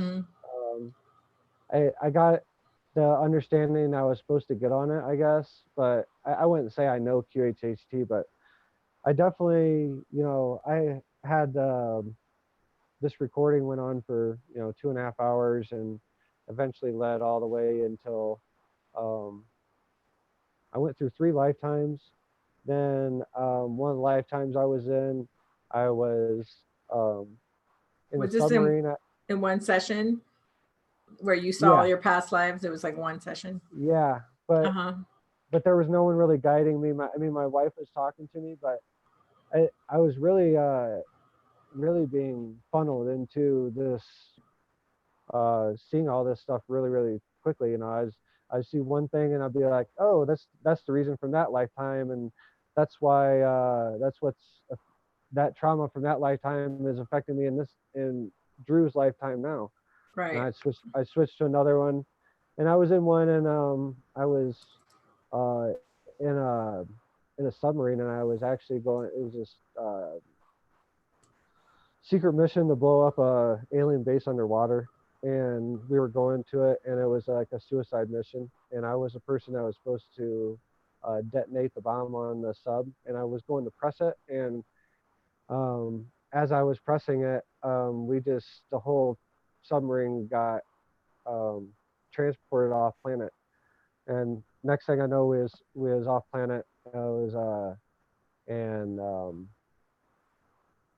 I was held there, and they put me through a lot of therapy, and my consciousness of this lifetime or whatever of this human being from Earth on this alien planet, and they was putting me through this therapy to take the hate out of my heart or whatever, and so I could live Wow. on that planet with them. I ended Wow. up Okay, that's really deep. That's they, really deep, right? listen, it goes way deeper. This is not even it. But that's really So deep because it's like a soul shift needs to take place like that's what needs to now, happen. right? That's what needs to happen here, a paradigm shift. So Yeah. uh, yeah, in this, I was going through, and this is all recorded in this first recording, and I'm talking about how they changed my mind, and they I'm set up with I kind of get a girlfriend, or they set me up with a being from this planet, and it's Mm-hmm. so we make a hybrid baby, and my wife in the car, you know, asked me if I saw the baby. I said no, the baby. I never saw the baby. The baby went to Earth for a mission, and it was like, do you know the baby's name? And it was like, yeah, the baby's Osiris, and Osiris and the son of Ra, the son of the sun, and Wow. then I went to the lifetime of Osiris, and I started speaking as Osiris, and that's the first time I spoke as Osiris, and that's that's the first time Drew has ever heard the word Osiris, and Drew spoke the word Osiris. So I knew nothing about any of all that, and Really? Wow. I looked into it afterwards, and that's when, you know, my you know, I started getting the cold sweats, and my the hair started turning up on the back of my neck, because everything I was channeling through speaking as Osiris was the truth. I knew nothing about Ra. I knew nothing about all of Mm-hmm. that, and then 3 days after this incident is when the church, the cathedral burnt down, which was built over top of the temple of Isis, which was Osiris's wife. So Wow. Osiris was a king, or a ruler in Egypt for over Mm-hmm. 3,000 years. He had an elongated skull. He was Yeah. widely known as a hybrid, and you know, when these interviews and podcasts start getting more in depth, and we start getting more into Osiris, you know, I can explain more about the pyramids, how they were built, and a lot of things. So So you gave birth to Osiris on this planet with this hybrid. no, You said the I baby was because your wife asked who the baby was, and I thought you said it was Osiris. right. So I was the being. I went from the being that was in the submarine. Right. I was removed off the Earth, or whatever dimension I was in, about to blow up that base, whatever that was. Yeah. I was moved off this planet, the whole submarine and everything, the whole crew, Mm-hmm. along with me. So I was a human, and I got set up with a female being that was on that planet. Right. We had a baby together. Right. I never saw the baby, but I know, when I was asked what the baby's name was, I answered Osiris, Right. and That's what I meant. That you didn't literally give birth, but she did probably. right. And Well, my yeah. wife, my mate on this planet, you know, was Right. gave birth to this being, and Right. I fathered, my conscious fathered that, or in this storyline, my conscious fathered that baby. Mm-hmm. But you know, on the recording, from that point, my wife, and that driving the car, in the Right. physical. So, and this is the 2-hour trip back to the Airbnb. All this is happening. No. This is coming back from California, going back to Colorado. Oh, okay. But it was a long road trip, basically. And when you had this This whole is experience, yeah. 10 hours, but this is over a couple hour time frame. And were you on anything, or were you like No. ayahuasca or anything? You were just totally No. okay. I mean, I spoke cannabis, but yeah, it wasn't nothing like that. You know, this was information that I knew nothing about, and it all correlated afterwards. So Yeah. And on the recording, my wife Ella driving the car in the physical form, that's on the recording. She asked me, she goes, "Where's Osiris at now?" And the answer came through. It said, "Sitting right beside you." And it said, "Why is Osiris here now?" And it said, "Osiris is here to help with the evolution of humanity, and help guide Drew, and to give information to help the collective." Wow. So that's how channeling started. It went on for a few times, and I was given different movements, how to move my body to get into um, push air through my motion, push air through my lungs, back and forth a few times, and that would take me in the channel. But actually, in channel one time, I think it was Archangel Michael. Actually, I was channeling him, and I was like, in the channel, my Drew's ego self kind of asked, kind of threw up a hand and be like, "Hey, this all sounds the same. You know what?" And this is like myself asking myself, you know what? This all sounds the same. All this Archangel Michael, Pleiadian Collective, all these different things that I've channeled, and I only channeled like 3 or 4 times. And before this happened, before I just asked the question of like, this all sounds the same. They said, "Oh, does it?"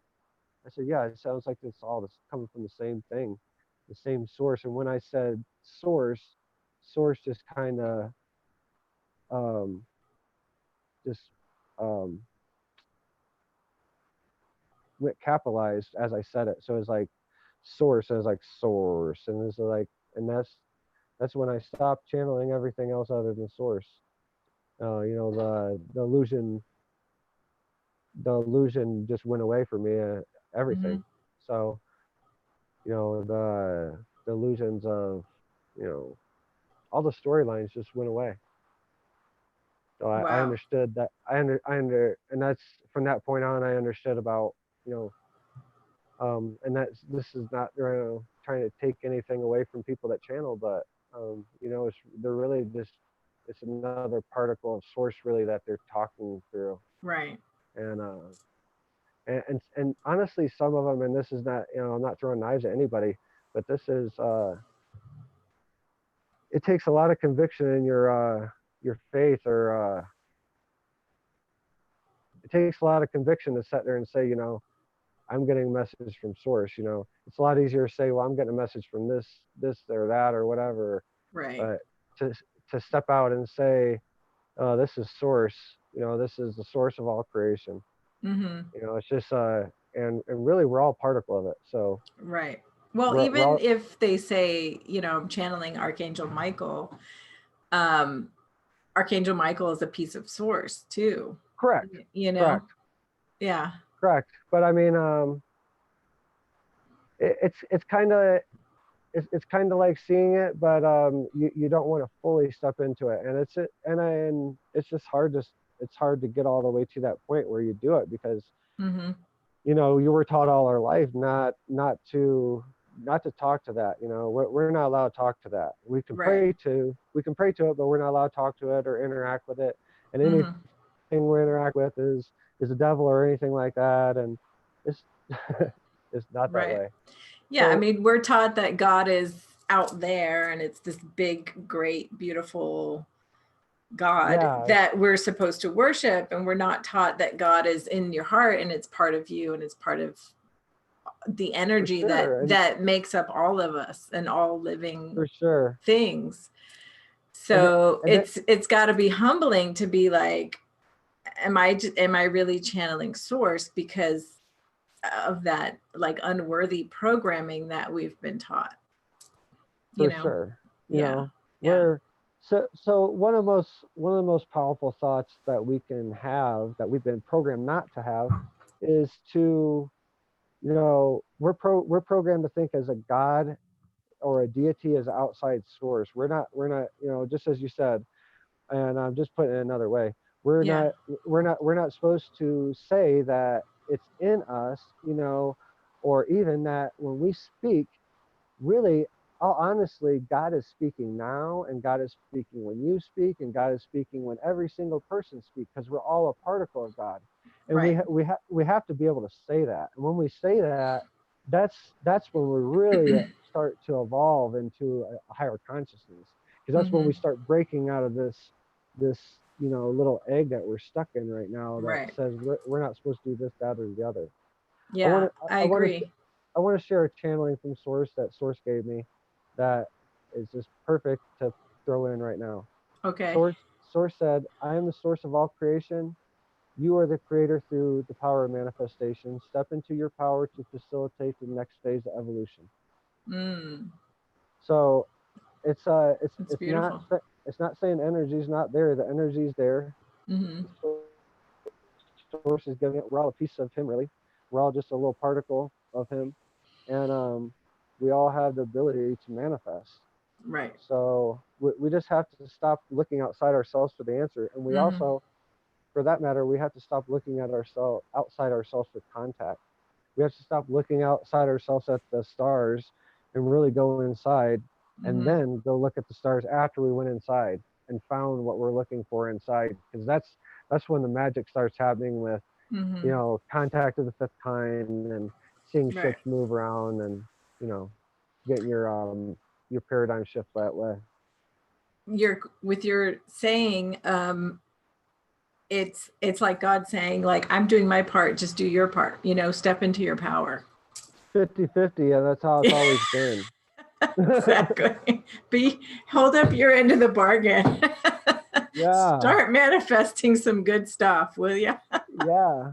We got to stop. We got to stop waiting for FEMA to come in. Like, for instance, we live here in Southern Colorado. It's like 10 degrees outside right now at night, and we're burning firewood.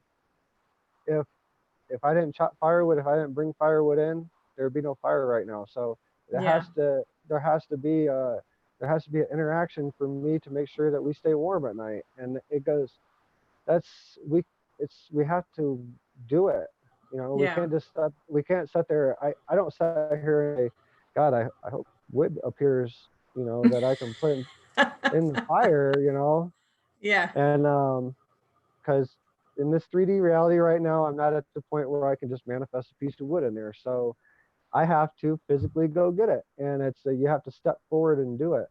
And we just have to stop looking for someone here to save us, and once we get rid of that mindset, then it'll be a little easier to get to change the government, how it works, and maybe not get rid of it, but kind of tweak it a little bit so it's a little bit more user friendly for the masses, instead of we need to learn how to become sovereign beings, like we've been taught to be dependent upon everyone outside of us. So we've been taught to rely on our doctors for health, and our lawyers for guidance, and our teachers for education and knowledge. And really we should be sovereign beings, and we should like have the knowledge inside of us to take care of ourselves in the best way we can, and it's okay to get guidance sometimes, but I feel like we give away too much power. Oh, for sure, all the time, in this we've been all of us have been raised generation to give it away. We've been taught to give it away for so long. It's just second nature to us. Right. But the things like a near-death experience, or having an experience with a medicine, or just having an epiphany one day, or whatever,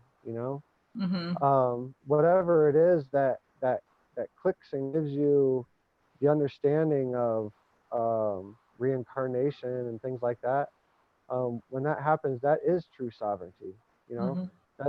that's true sovereignty of, you know, the near death experience gave me eternal life, because up until that point, I wasn't really too sure exactly how it worked. Like, Right. and I still don't have, you know, an exact blueprint on it, but I understand my energy, because at first it was very confusing. I didn't know what was going on. I'm like, can't move my body, but I'm still here. I'm still hearing everything. Oh yeah, I'm not, you know. So now I look at my lifetime and as a car, and Right. I love the car I'm driving right now, you know, and I'm gonna run it, and as long as it'll run, and but when it stops running, I'm gonna get it and probably leave it on the side of the road or wherever it stops running, and Mm-hmm. probably look for another car and get another car, or maybe not, or whatever. I don't know, but the driver's never gonna the driver's never gonna stop, you know, and Mm-hmm. um, you know, I learned a lot from Ram Dass after he passed away. I started listening to a lot of his stuff and reading, and man, he just talks about so much stuff that is just so on point, you know. When he says when you, and this is not a direct quote, so please forgive me, Ram Dass, but he talks about when you can become the observer and stop becoming the participant, the whole thing changes. Right. You know, it's just Yeah. you get into a sweet spot of existence, and I'm lucky enough to be at that point in my life right now, and Mm-hmm. watching what's going on, and you know, everything's not perfect. You know, there's times when I still you know, still have my moments and still get irritated at people, but you know, the unconditional love is always is there in the background, and it's Right. you know, it's an overpowering light that's in me, and part of my, it's nothing that could ever change that for me, and I'm just really grateful for it all. So, what will you share with us what your definition or perception of ascension is? Yeah, it's just you know, I think we're, so we all have free will in the three-dimensional space, so we all can choose really when this happens. And like kind of go along what I was saying earlier, if we want to sit there and say we're waiting on ascension to happen, that's what we're going to be doing. If we're sitting there and saying we're light beings, and or you know, i'm um I'm a being on this earth, and I'm already in it or going through it or there, you know, then the universe eventually has to catch up and make that happen like that. But Mm-hmm. really the universe works off our consciousness. So I think Yeah. the, as far as the third dimension, 3D to 5D, you know, 5D is when you start really understanding manifestation. You start learning how manifestation works. You're under the, and the fourth dimensional space is the way that I understand, or the way I see it, is the kind of a transition point from third to fifth. From Mm-hmm. third to fifth is, fourth is where you start hearing about manifestation, seeing it happen. Fifth is when you start getting the tools and actually start doing it yourself. And Mm-hmm. the fourth is where you start to have the understanding of oneness. Fifth is where you're walking with oneness on two legs, and able to understand that you are one consciousness but also separate and at the same time, and able to operate in that space. So I believe when we step into that consciousness, I believe that's when we're in the fifth. So I see the earth as already in fifth dimensional space. Mm. And and we as humans borrowing material from the earth, we're connected to her. So that's why a lot of our ears are ringing, we're hearing vibrations, Mm-hmm. we're seeing colors and all these different things that you know, it took ceremonies or psychedelics or meditation to see these things are starting to bleed over, you know, more and more and more. You know, a lot of a lot of us are already ascending and don't know it, and we deny it. You know, seeing the number sequences 1111 and, you know, 444 and all these different things, and Can having you deja vu and things like that. Can you tell when you're sliding or shifting between 3 and 5? Like, do you have moments where you're like, oh, this is definitely a 5D moment, and then you go into like back to 3D and you're like sliding backwards and you're like, oh, this is such a 3D. Sure, yeah. Like, but do you catch yourself like being aware of it throughout the day sometimes? Sometimes my first inclination is when I start getting irritated. When I start getting irritated with someone else. Mm-hmm. Because if I'm under the understanding that me and Cherie is in the same particle, along with that, every other being Mm-hmm. that has energy going through a Fibonacci sequence going through it. If we're all one consciousness, how can I get mad at you, or how can I get irritated at you because you're really just another piece of me? Anything that I'm getting irritated at you is something in me that when the cliche thing that people say, I'm a reflection of you.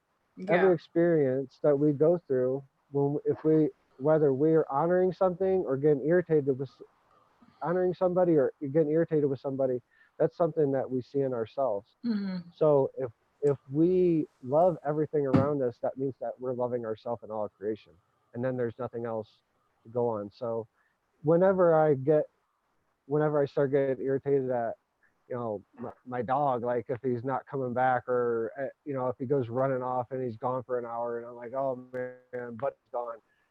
Oh, he's just another part of me. That's he just needs to get out and run, and that's part of me that needs some freedom or something. But Mm-hmm. if I'm irritated about him, that's when I know that I'm shifting a little bit. My density, I'm getting a little more denser, and my vibrations going down. So Yeah. I get out my guitar, sing, or go look at the mountains. And Mm-hmm. the trick is to honor yourself, see that those slides back and forth, and say, okay, next time, it's even if it does happen, it's gonna.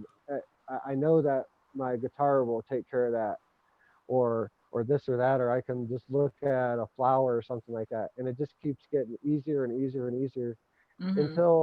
until you're just like, you laugh at everything because you're the observer, and Yeah. that's what Ram does talk about, you being the observer, and stop being the participant, take your own emotional stake out of the game, and just see what it all is, and then you'll see how it's all this intricately weaving tapestry of life. Yeah. Yeah. That's an amazing thing to aspire to. Is to be Yeah, the observer all the time. yeah, it's or even half the time. yeah, Like when you're driving in traffic and some guy cuts you off and you yeah, want to like yell at him. yeah, yeah. Oh my It makes things goodness. a lot easier to go through. Yeah. So we have a couple comments in the chat room that I wanted to share with you. Kathy's been with us and she agrees with a lot of things that you have to say. But one of the last things she said was that her son is a veteran and he was in Iraqi Freedom 2 in April of 2003 in the Army. Mm-hmm. Were you in the Army as well? Army, yeah. Marine? I was Okay. Army. Oh, Army. Sorry, your audio cut out for a second. Awesome. That's okay. And she was wondering also if you've been to ESETI Ranch, to James Gilliland's ranch. No. Okay. No. I've been there. I live in Crestone. I live in Crestone. We have this is like our own. People don't know about it, but this is right. Just as it's just as active as Skinwalker Ranch, like. Right. Or ESETI Ranch, or probably Skinwalker too. Yeah, it's all those different. I just don't understand why people. I guess it's a blessing that people don't know about Crestone as much as they should, but yeah, it's all out here. Actually, we have I take a moment to plug a little thing that we're having coming out here in Crestone in August 14th. We're having a gathering of star knowledge, and I'll be one of the speakers there. There'll be two other elders there, older indigenous elders, and we're going to be sharing star knowledge about our connection to stars, and mostly so this is August 14th. It's going to be out here in Crestone, Colorado. and it's something being put together by a town of Crestone, and I was asked to help put together. So That's nice. yeah, really honored to take part in that. And it's about educating the youth more about different different constellations, like in the Big Dipper and everything. There's there's Pleiadian, a lot of old star knowledge. They talk about the spider being a constellation, and it being a constellation where the Pleiadian star system is. So and this is all ancient star knowledge. So this Yeah. we have the ancient star knowledge. There's totally different constellations out there than what the normal ones that most people grew up knowing about. So we're gonna be sharing a little bit Oh, about cool. that, and then yeah, and then doing a star Yeah, walk. you sorry, I was going to say you sold me on Crestone when you said there were like 57 retreat centers there or something. It's like, how do I not know this? I need to go visit you in the summer when it's not cold.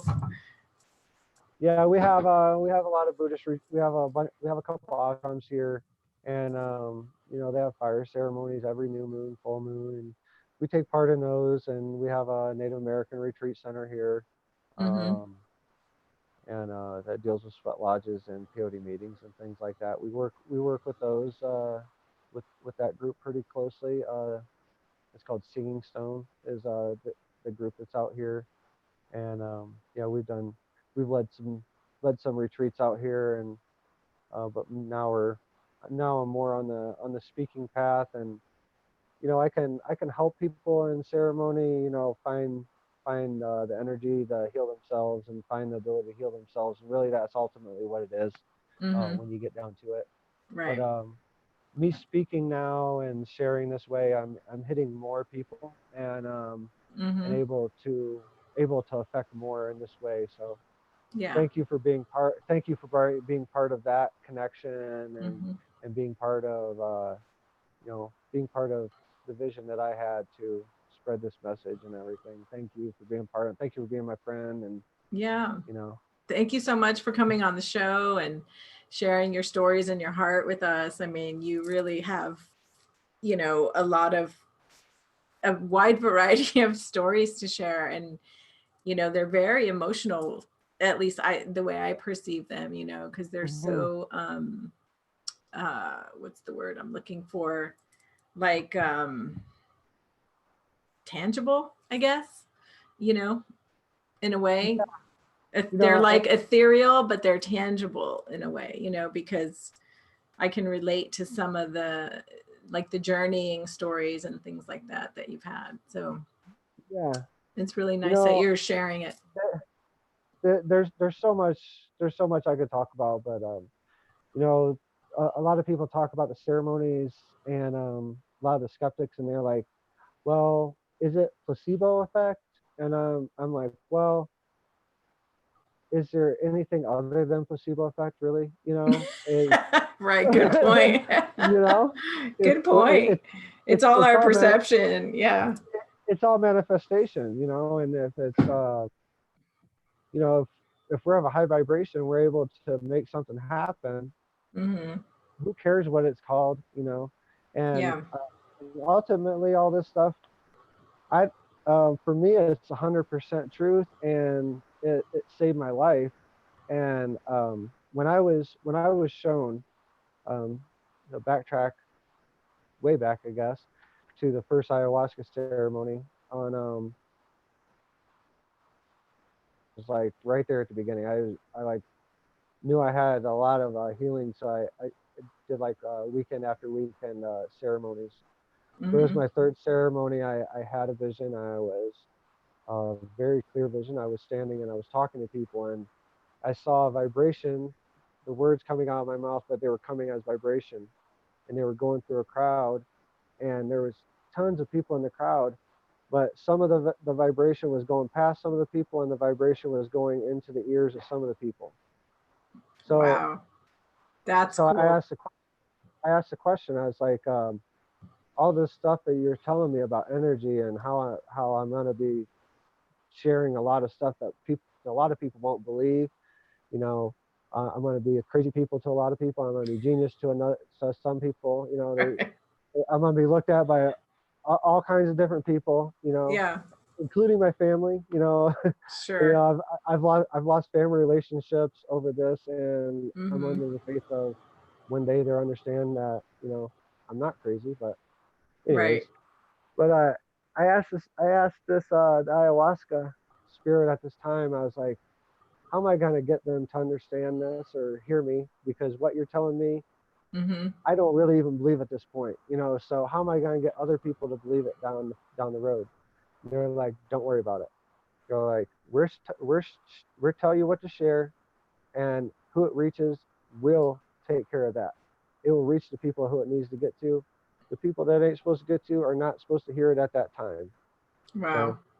And just, No, that's really fascinating. Like, do you think that, because I've heard, like, I was reading, there's kids coming in right now who are like 1, 2, 3 years old, and mhm, they're totally 5D and they can see music notes coming out of speakers and stuff like that. They can yeah. see the color of hot water versus cold water by the color of the Mhm. water that we can't see. Um, do you think that when we get ringing in our ears, could it be like those messages coming through from our guides? Because that's the way I always perceive it, is like, oh, I just got a download, I got a message, that it goes into your subconsciousness whether you hear the actual words or not, For but sure. like And what you just described is like a visual picture for that, what I've always thought.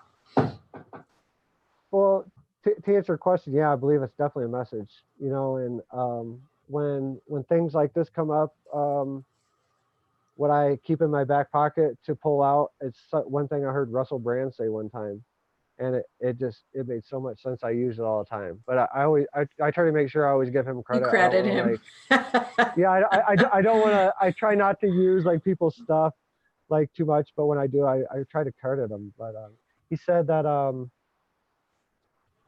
he asked a question to this podcast guy or any whatever I was listening to. He goes, "Do dogs hear things that we can't hear?" Well, yeah, Mm, they do. yeah. But but since humans can't hear it, does that mean that those noises aren't there, those vibrations are not there? Of course they're not there.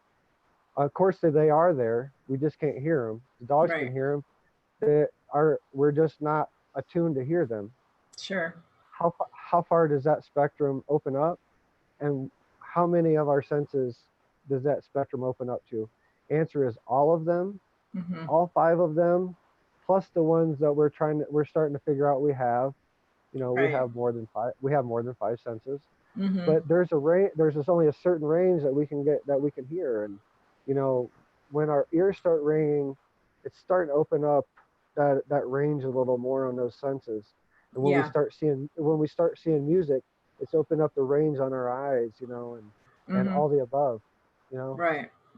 I see with I don't have to take medicine anymore with ayahuasca or anything like that. Mm-hmm. Our spirits are ingrained as one, and we have both agreed cohabitate and work together, along with in this space that I'm in now. So I can meditate, and I see the same thing.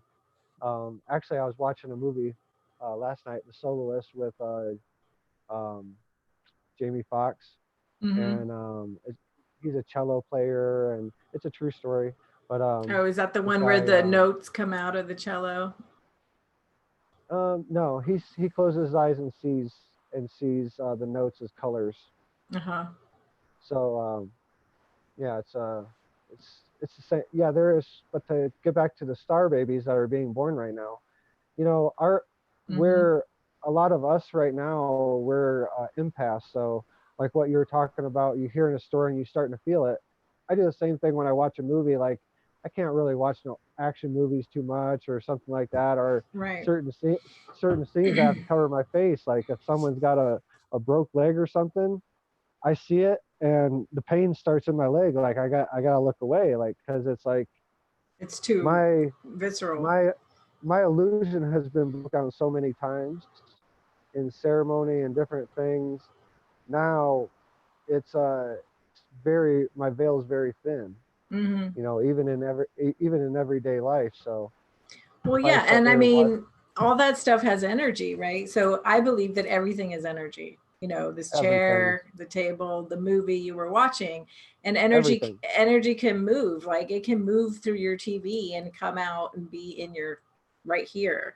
You know, Yeah, so when I realized that, that's when I stopped watching like scary things yeah, because those spirits still live. Those spirits, those hauntings, those demons, whatever they were, they still mhm, live somewhere in time and space. So you're yeah. kind of like calling upon them when you're witnessing them, right? You know, it's like if the tree Well, falls in the forest and no one hears it, did it really fall?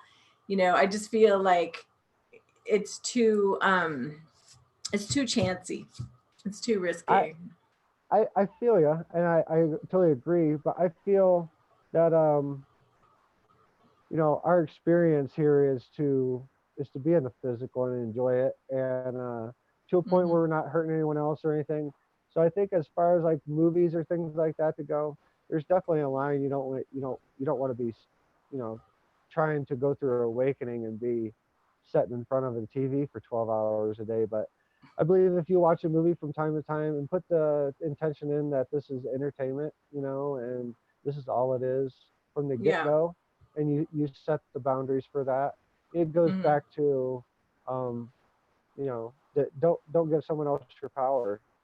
And if you find enjoyment out of that to a point where you're not getting the dopamine, and you're not getting the dopamine release and getting the teenager hooked on electronic thing, and if you're just going through it for entertainment, I need it. I do it to disconnect, really, Yeah. because But like I can't I watch dark stuff. Can you watch like no really dark stuff? Yeah. no I don't watch horror movies or anything like that. That's what Like I'm talking about. Like dark yeah, stuff. It just no. But it's weird. Like it's almost everything that I see or watch. I can see the universe talking to me. Like mm-hmm. even just watching a show or something, like there's a message coming through the show that correlates with something I've been through that day, or something I Mm-hmm. just said, and it's like what, like it's all the time. It's Yeah.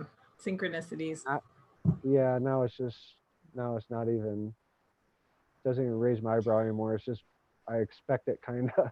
Right. Well, it's like you were talking about that Haitian governor, and I was talking about Haiti today. And like, I never talk about Haiti. I haven't talked about Haiti in 20 years, you know, and then like you start talking about Haiti, and I was like, what are the chances, you know? So that was well, really it, funny. well, that goes to speak on a lot of things. One of the things is that we're all one. So Yeah. um, you know, there's there's there's ideas, there's things that float around, and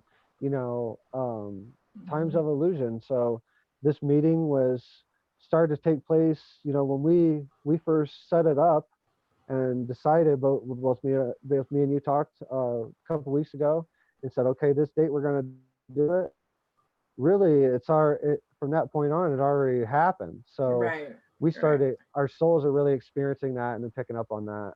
Mm-hmm. So Right. the That's a good my point to best, tell me not to ever be nervous because it already happened. it already happened. Well, You were if so funny. if we set it up, and we're in good heart space and good intention, and Yeah. we're not here to sell a pyramid scheme. I'm not here to boast about myself, really. I'm here just to really tell my stories and hopefully facilitate an experience where each and every one of you, or the audience, or everyone in humanity, can have the same experience in their own, how it was meant for them. And I hope it happens sooner than later. And I hope they find their own truth. And if it relates with mine, fine. If it turns out to be something different, that's fine too. But Mm-hmm. ultimately, it's just about peace and love, and finding your own fulfillment and love in yourself. Yes. You know, my neighbor, my best friend, and here in Creston, um, we talk every day. And I was couple when this message first come through about the book. I'm perfect and so are you. He's um he's of Mexican descent. He's a little dark skinned. He turned pale white. He just sat there for a minute and was like trying to catch his breath. And he's like, bro, he's like, 3 years ago, I had the same thing, the same book come to me, and I had a message at the exact same title come Wow. through. And that speaks on another phenomenon that we talk about in our circles a lot. If there's something that the universe needs to happen, if Yeah. there's a book that the universe needs to happen, if there's a movie that the universe needs to happen, if there's interaction of whatever, it will send it out. It will keep sending it out to the universe Right. until Until one of us someone picks it up, creates it. Yeah. does it, Yeah. until one of us puts in the other 50% that we talked about earlier to manifest it.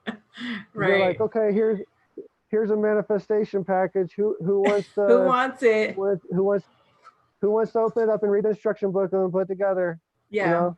Yeah, that happens And all the time in filmmaking actually. My absolutely. my husband's a Yeah. writer and a filmmaker, and I can't tell you how many times like he'll have an idea and someone else will make it first, or he'll make Hmm. it and then someone else will make something very similar. Hmm.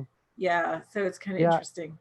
I've heard about it happening before, and then when it happened to me, and then literally like my best friend and my best friend we was just sitting there talking and it just come out and he's just like, we've had a lot of the same experiences and we talk Mm-hmm. about a lot of things that are just way far out there, and Mm-hmm. um, we got a memory of um, being brothers from off planet, of a higher consciousness and coming here for this reason.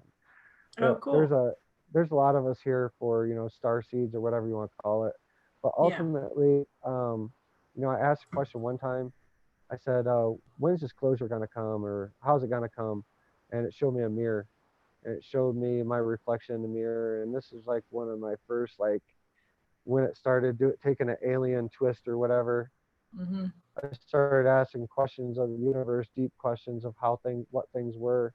And that was like a real shocker for me. I said, it's like, disclosure is going to come in the mirror when everyone understands that they are, they are, our connection to the star people are, they're up, and of of a different time, and they're coming back to check Wow. on us right now, Yeah, and that's really deep. it's just That's deep because that, it's crazy. we've been so programmed to believe that we're all unique and we're all individuals and we're all separate and like everything is outside of us. Everything is you over there, I'm over here. There's a line in the sand. You're Democrat, I'm Republican, whatever. You're black, Sure. I'm white. It's so like this, it's so separate. So It's so until we can move into man, that unity consciousness, like that's when disclosure is going to happen, like real for disclosure. sure. Yeah. Yeah, you got to go inside yourself, and that's where it's going to start. Mm-hmm. If you talk to anyone that has that's done C5, and that does contact events with crafts or beings, Yeah. and they'll tell you that it's consciousness based. Oh, for You sure. can't, and there's people that go. I've heard one term actually from a MUFON guy I've never heard before. It's called sky fishing, where they just go out and like film the sky for like 5 days or whatever and try to catch a ship. And I'm like, well, I could I could That's go out there and one way save to do it. I But could go out there and save a lot of footage. Like I could go out there, I could save you days of footage. Like, because if you get a group together and they're all, no one's there sitting there trying to exploit it or use for the wrong thing. You just see right. a ship and you just get in the right heart space. And Exactly. and I see a lot of things happening with contact happening. A lot of people see it, like ships coming, and I see a paradigm shift of humanity coming that way, of a mass contact event. that will change collective's, understanding of existence. Mm. When do you think Because that's going to just being happen? at the perfect time. Because everything is perfect. You know, one thing I've been given dates a few times, and I've noticed it didn't hit me. But I put out a prediction and put out a particular date, and I didn't realize it until afterwards. As soon as I put out that date, I manipulated the events around that timeline. So Mm-hmm. um, Yeah. that's why I never, if I ever do have a date, I never should really share it. But I don't have a date for anything happening. I do know that um, we're getting very close to it. Mm-hmm. There's a lot of signs that pointed to, the shaking of the earth, that the earth is going through her purge and getting ready for her final push of evolutionary energy. Yeah. We're Frequency. purging a lot, aren't we? Like humans Yeah, and the planet. We're just going for through like sure. a massive purge. It feels like a Yeah, detox. totally. I've been feeling like I'm like slugging through this like heavy energy for the past few days. Just Yeah, tired all and the it. time. It's like when you go through a detox and you don't have any energy because like you're getting rid of all the toxins. Yeah, Yeah. it's been heavy for sure. And if thing another thing like that source gave me, that just like little mantras or to pass on, was everything that happens on the physical plane has an energetic signature in the astral realm, and vice versa. There is no separation. Wow. So everything we do and Yeah.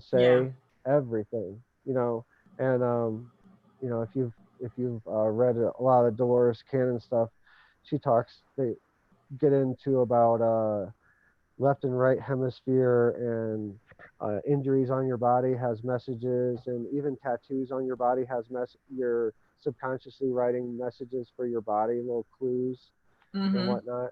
Hmm. So, and it goes all the way down to, if you stub your toe, there's a reason for it. And the toe that you stub, whether it be a pinky toe or a big toe, there's a meaning. There's a reason why it's a big toe or a pinky toe. Like, it goes all the way down to that, all the way up until, there's a reason why, um, people lose their lives young, or people, this or that. Um, Yeah. Wow, you know, that's really cool. reasons for everything. So we're at about 9:25. We have about probably we should probably wrap in the next 5 minutes or so. And there's a question from the chat room. Are you open to taking a question? Sure. Okay. Um, this is from Kathy, and she wants to know if you've ever heard of Project Looking Glass. I've heard of it. I've heard of it too, and right now it's like escaping my memory, and I'm confusing it with Project Blue Book. But I've heard of it. Looking glass. I don't know, Kathy, I'm if you want to I'm ask wondering. something more specific about that or share. I'm wondering. Is that the one where the CIA was using, basically, talking about the collective's manifestation power? They were using media and everything to shift to make their own reality, basically. Is that Maybe. looking glass, Kathy? If you're still here. There's a 20-second delay, so as soon as we hear Okay, no back worries. from Kathy, we can go back to that question. And so, in the meantime, I know you have a few different ways that people can reach you, and you have a book coming out. So do you want to share really quickly about your book, or when they can expect it, and where they can buy it, and where they can contact you if they have questions after watching this interview? Yeah, down here, hopefully, where I'm pointing, Yeah. a lot of stuff down here. Patreon, our website, email. Our website, we have a blog on there, and that's where we have future events that we'll be at. And so, do a little plug real quick. So we'll be at Center of Eternal Light in Florida. Mm-hmm. It's a metaphysical shop. They do channeling and everything. We'll be there. What date, baby? February 21st. And you're gonna walk around Lake Okeechobee 4 times or something? No, Or it that takes 4 days? no. That's a That got different. canceled. Oh, Yeah, that got okay. canceled. There was a the elder that was running that had a death in the actually her husband passed away, but yeah, Oh, sorry to so hear we that. yeah, so she's in mourning, and we'll probably be picking that up her up in a few months, but we're giving her time to go through, having a Mm-hmm. personal time, and Okay. it's customary for the place down there. So Center of Eternal Light will be there the 21st. The 20th, the day before that, Thursday, will be February 20th. We'll be on the East Coast with Sherry Kaplan at the Revitalization um, Studio, and we'll be giving a talk there about just uh, the titles of those two talks are just high vibrational talks with Drew. I like to do it like that because, as you can see, it's everything for me just winds together, so it's hard to keep on one subject Right. To label it. because Yeah. one rolls into another, and part of my overall message is showing how everything is connected into one, even religions and everything. So Right. And you have to so speak on what moves through you. yeah, yeah, and then Oh, Kathy says, "Where in Florida?" I'm in Orlando. I think it's in uh, Orlando, isn't it? well, Soul Quest is Orlando, Yeah. and I'll be in Southwest Florida on the 21st and Southeast Florida on the 20th. So Which city in Southeast? well, here we could go to a link. I'm just curious because I'm from there. Oh, I'm from Miami. well, I don't schedule. You don't know the name of it. That's okay. Oh no, it's Deanna Beach, Dania, Deanna. Oh, Dania Beach. Dania Beach. That's Yeah. we'll be there on the 20th, Okay. and on the 21st we'll be in Fort Myers, Okay, cool. and February 14th through 16th we'll be in Orlando. Nice. And Well, at least you'll get out of that snow and cold weather for a while. yeah, it's not that bad. During the day, it's sunny and you can walk outside with a t-shirt on, but it's classic Colorado elevation weather. So Yeah. we're about like 8,500 feet right here. So Oh, wow. Yeah. And in Florida, you'll be at sea level. So it'll be quite a shift for you. yeah, some places under sea level. I know. I know the Everglades. All right, Oh yeah, and then cool. I got Oh, I sorry. got Go ahead. Adam Levy. I got Adam Levy on Monday. I'll be doing his podcast on this coming Monday. So Okay. Okay, great. Well, yeah, send yeah, me anything you want me to link up and I'll put it in the YouTube information down below, as Drew yeah. said, down there.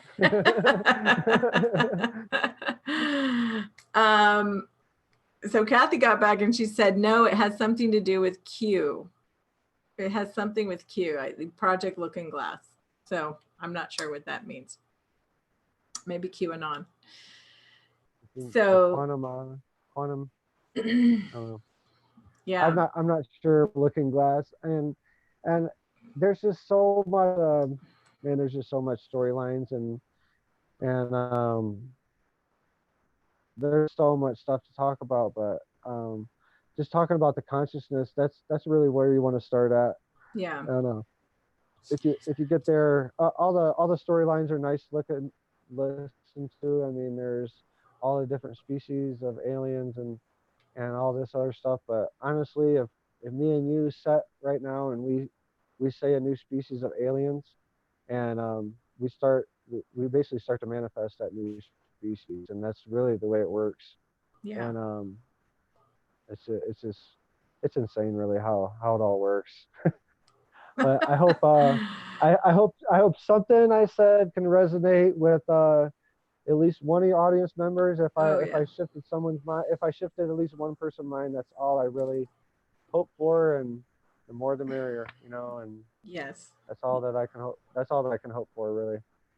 Yeah, no, it was great having you on the show, and you know, it was really fun to get to know you better. And even though we met in person at Avatars of the Earth Gathering in Mount Shasta, we didn't really get a Yeah, chance to connect. So this has been great, and you know, I'd love to have you on the show again in the future as for you sure, continue having new experiences to share. So for thank you sure. so much for coming on.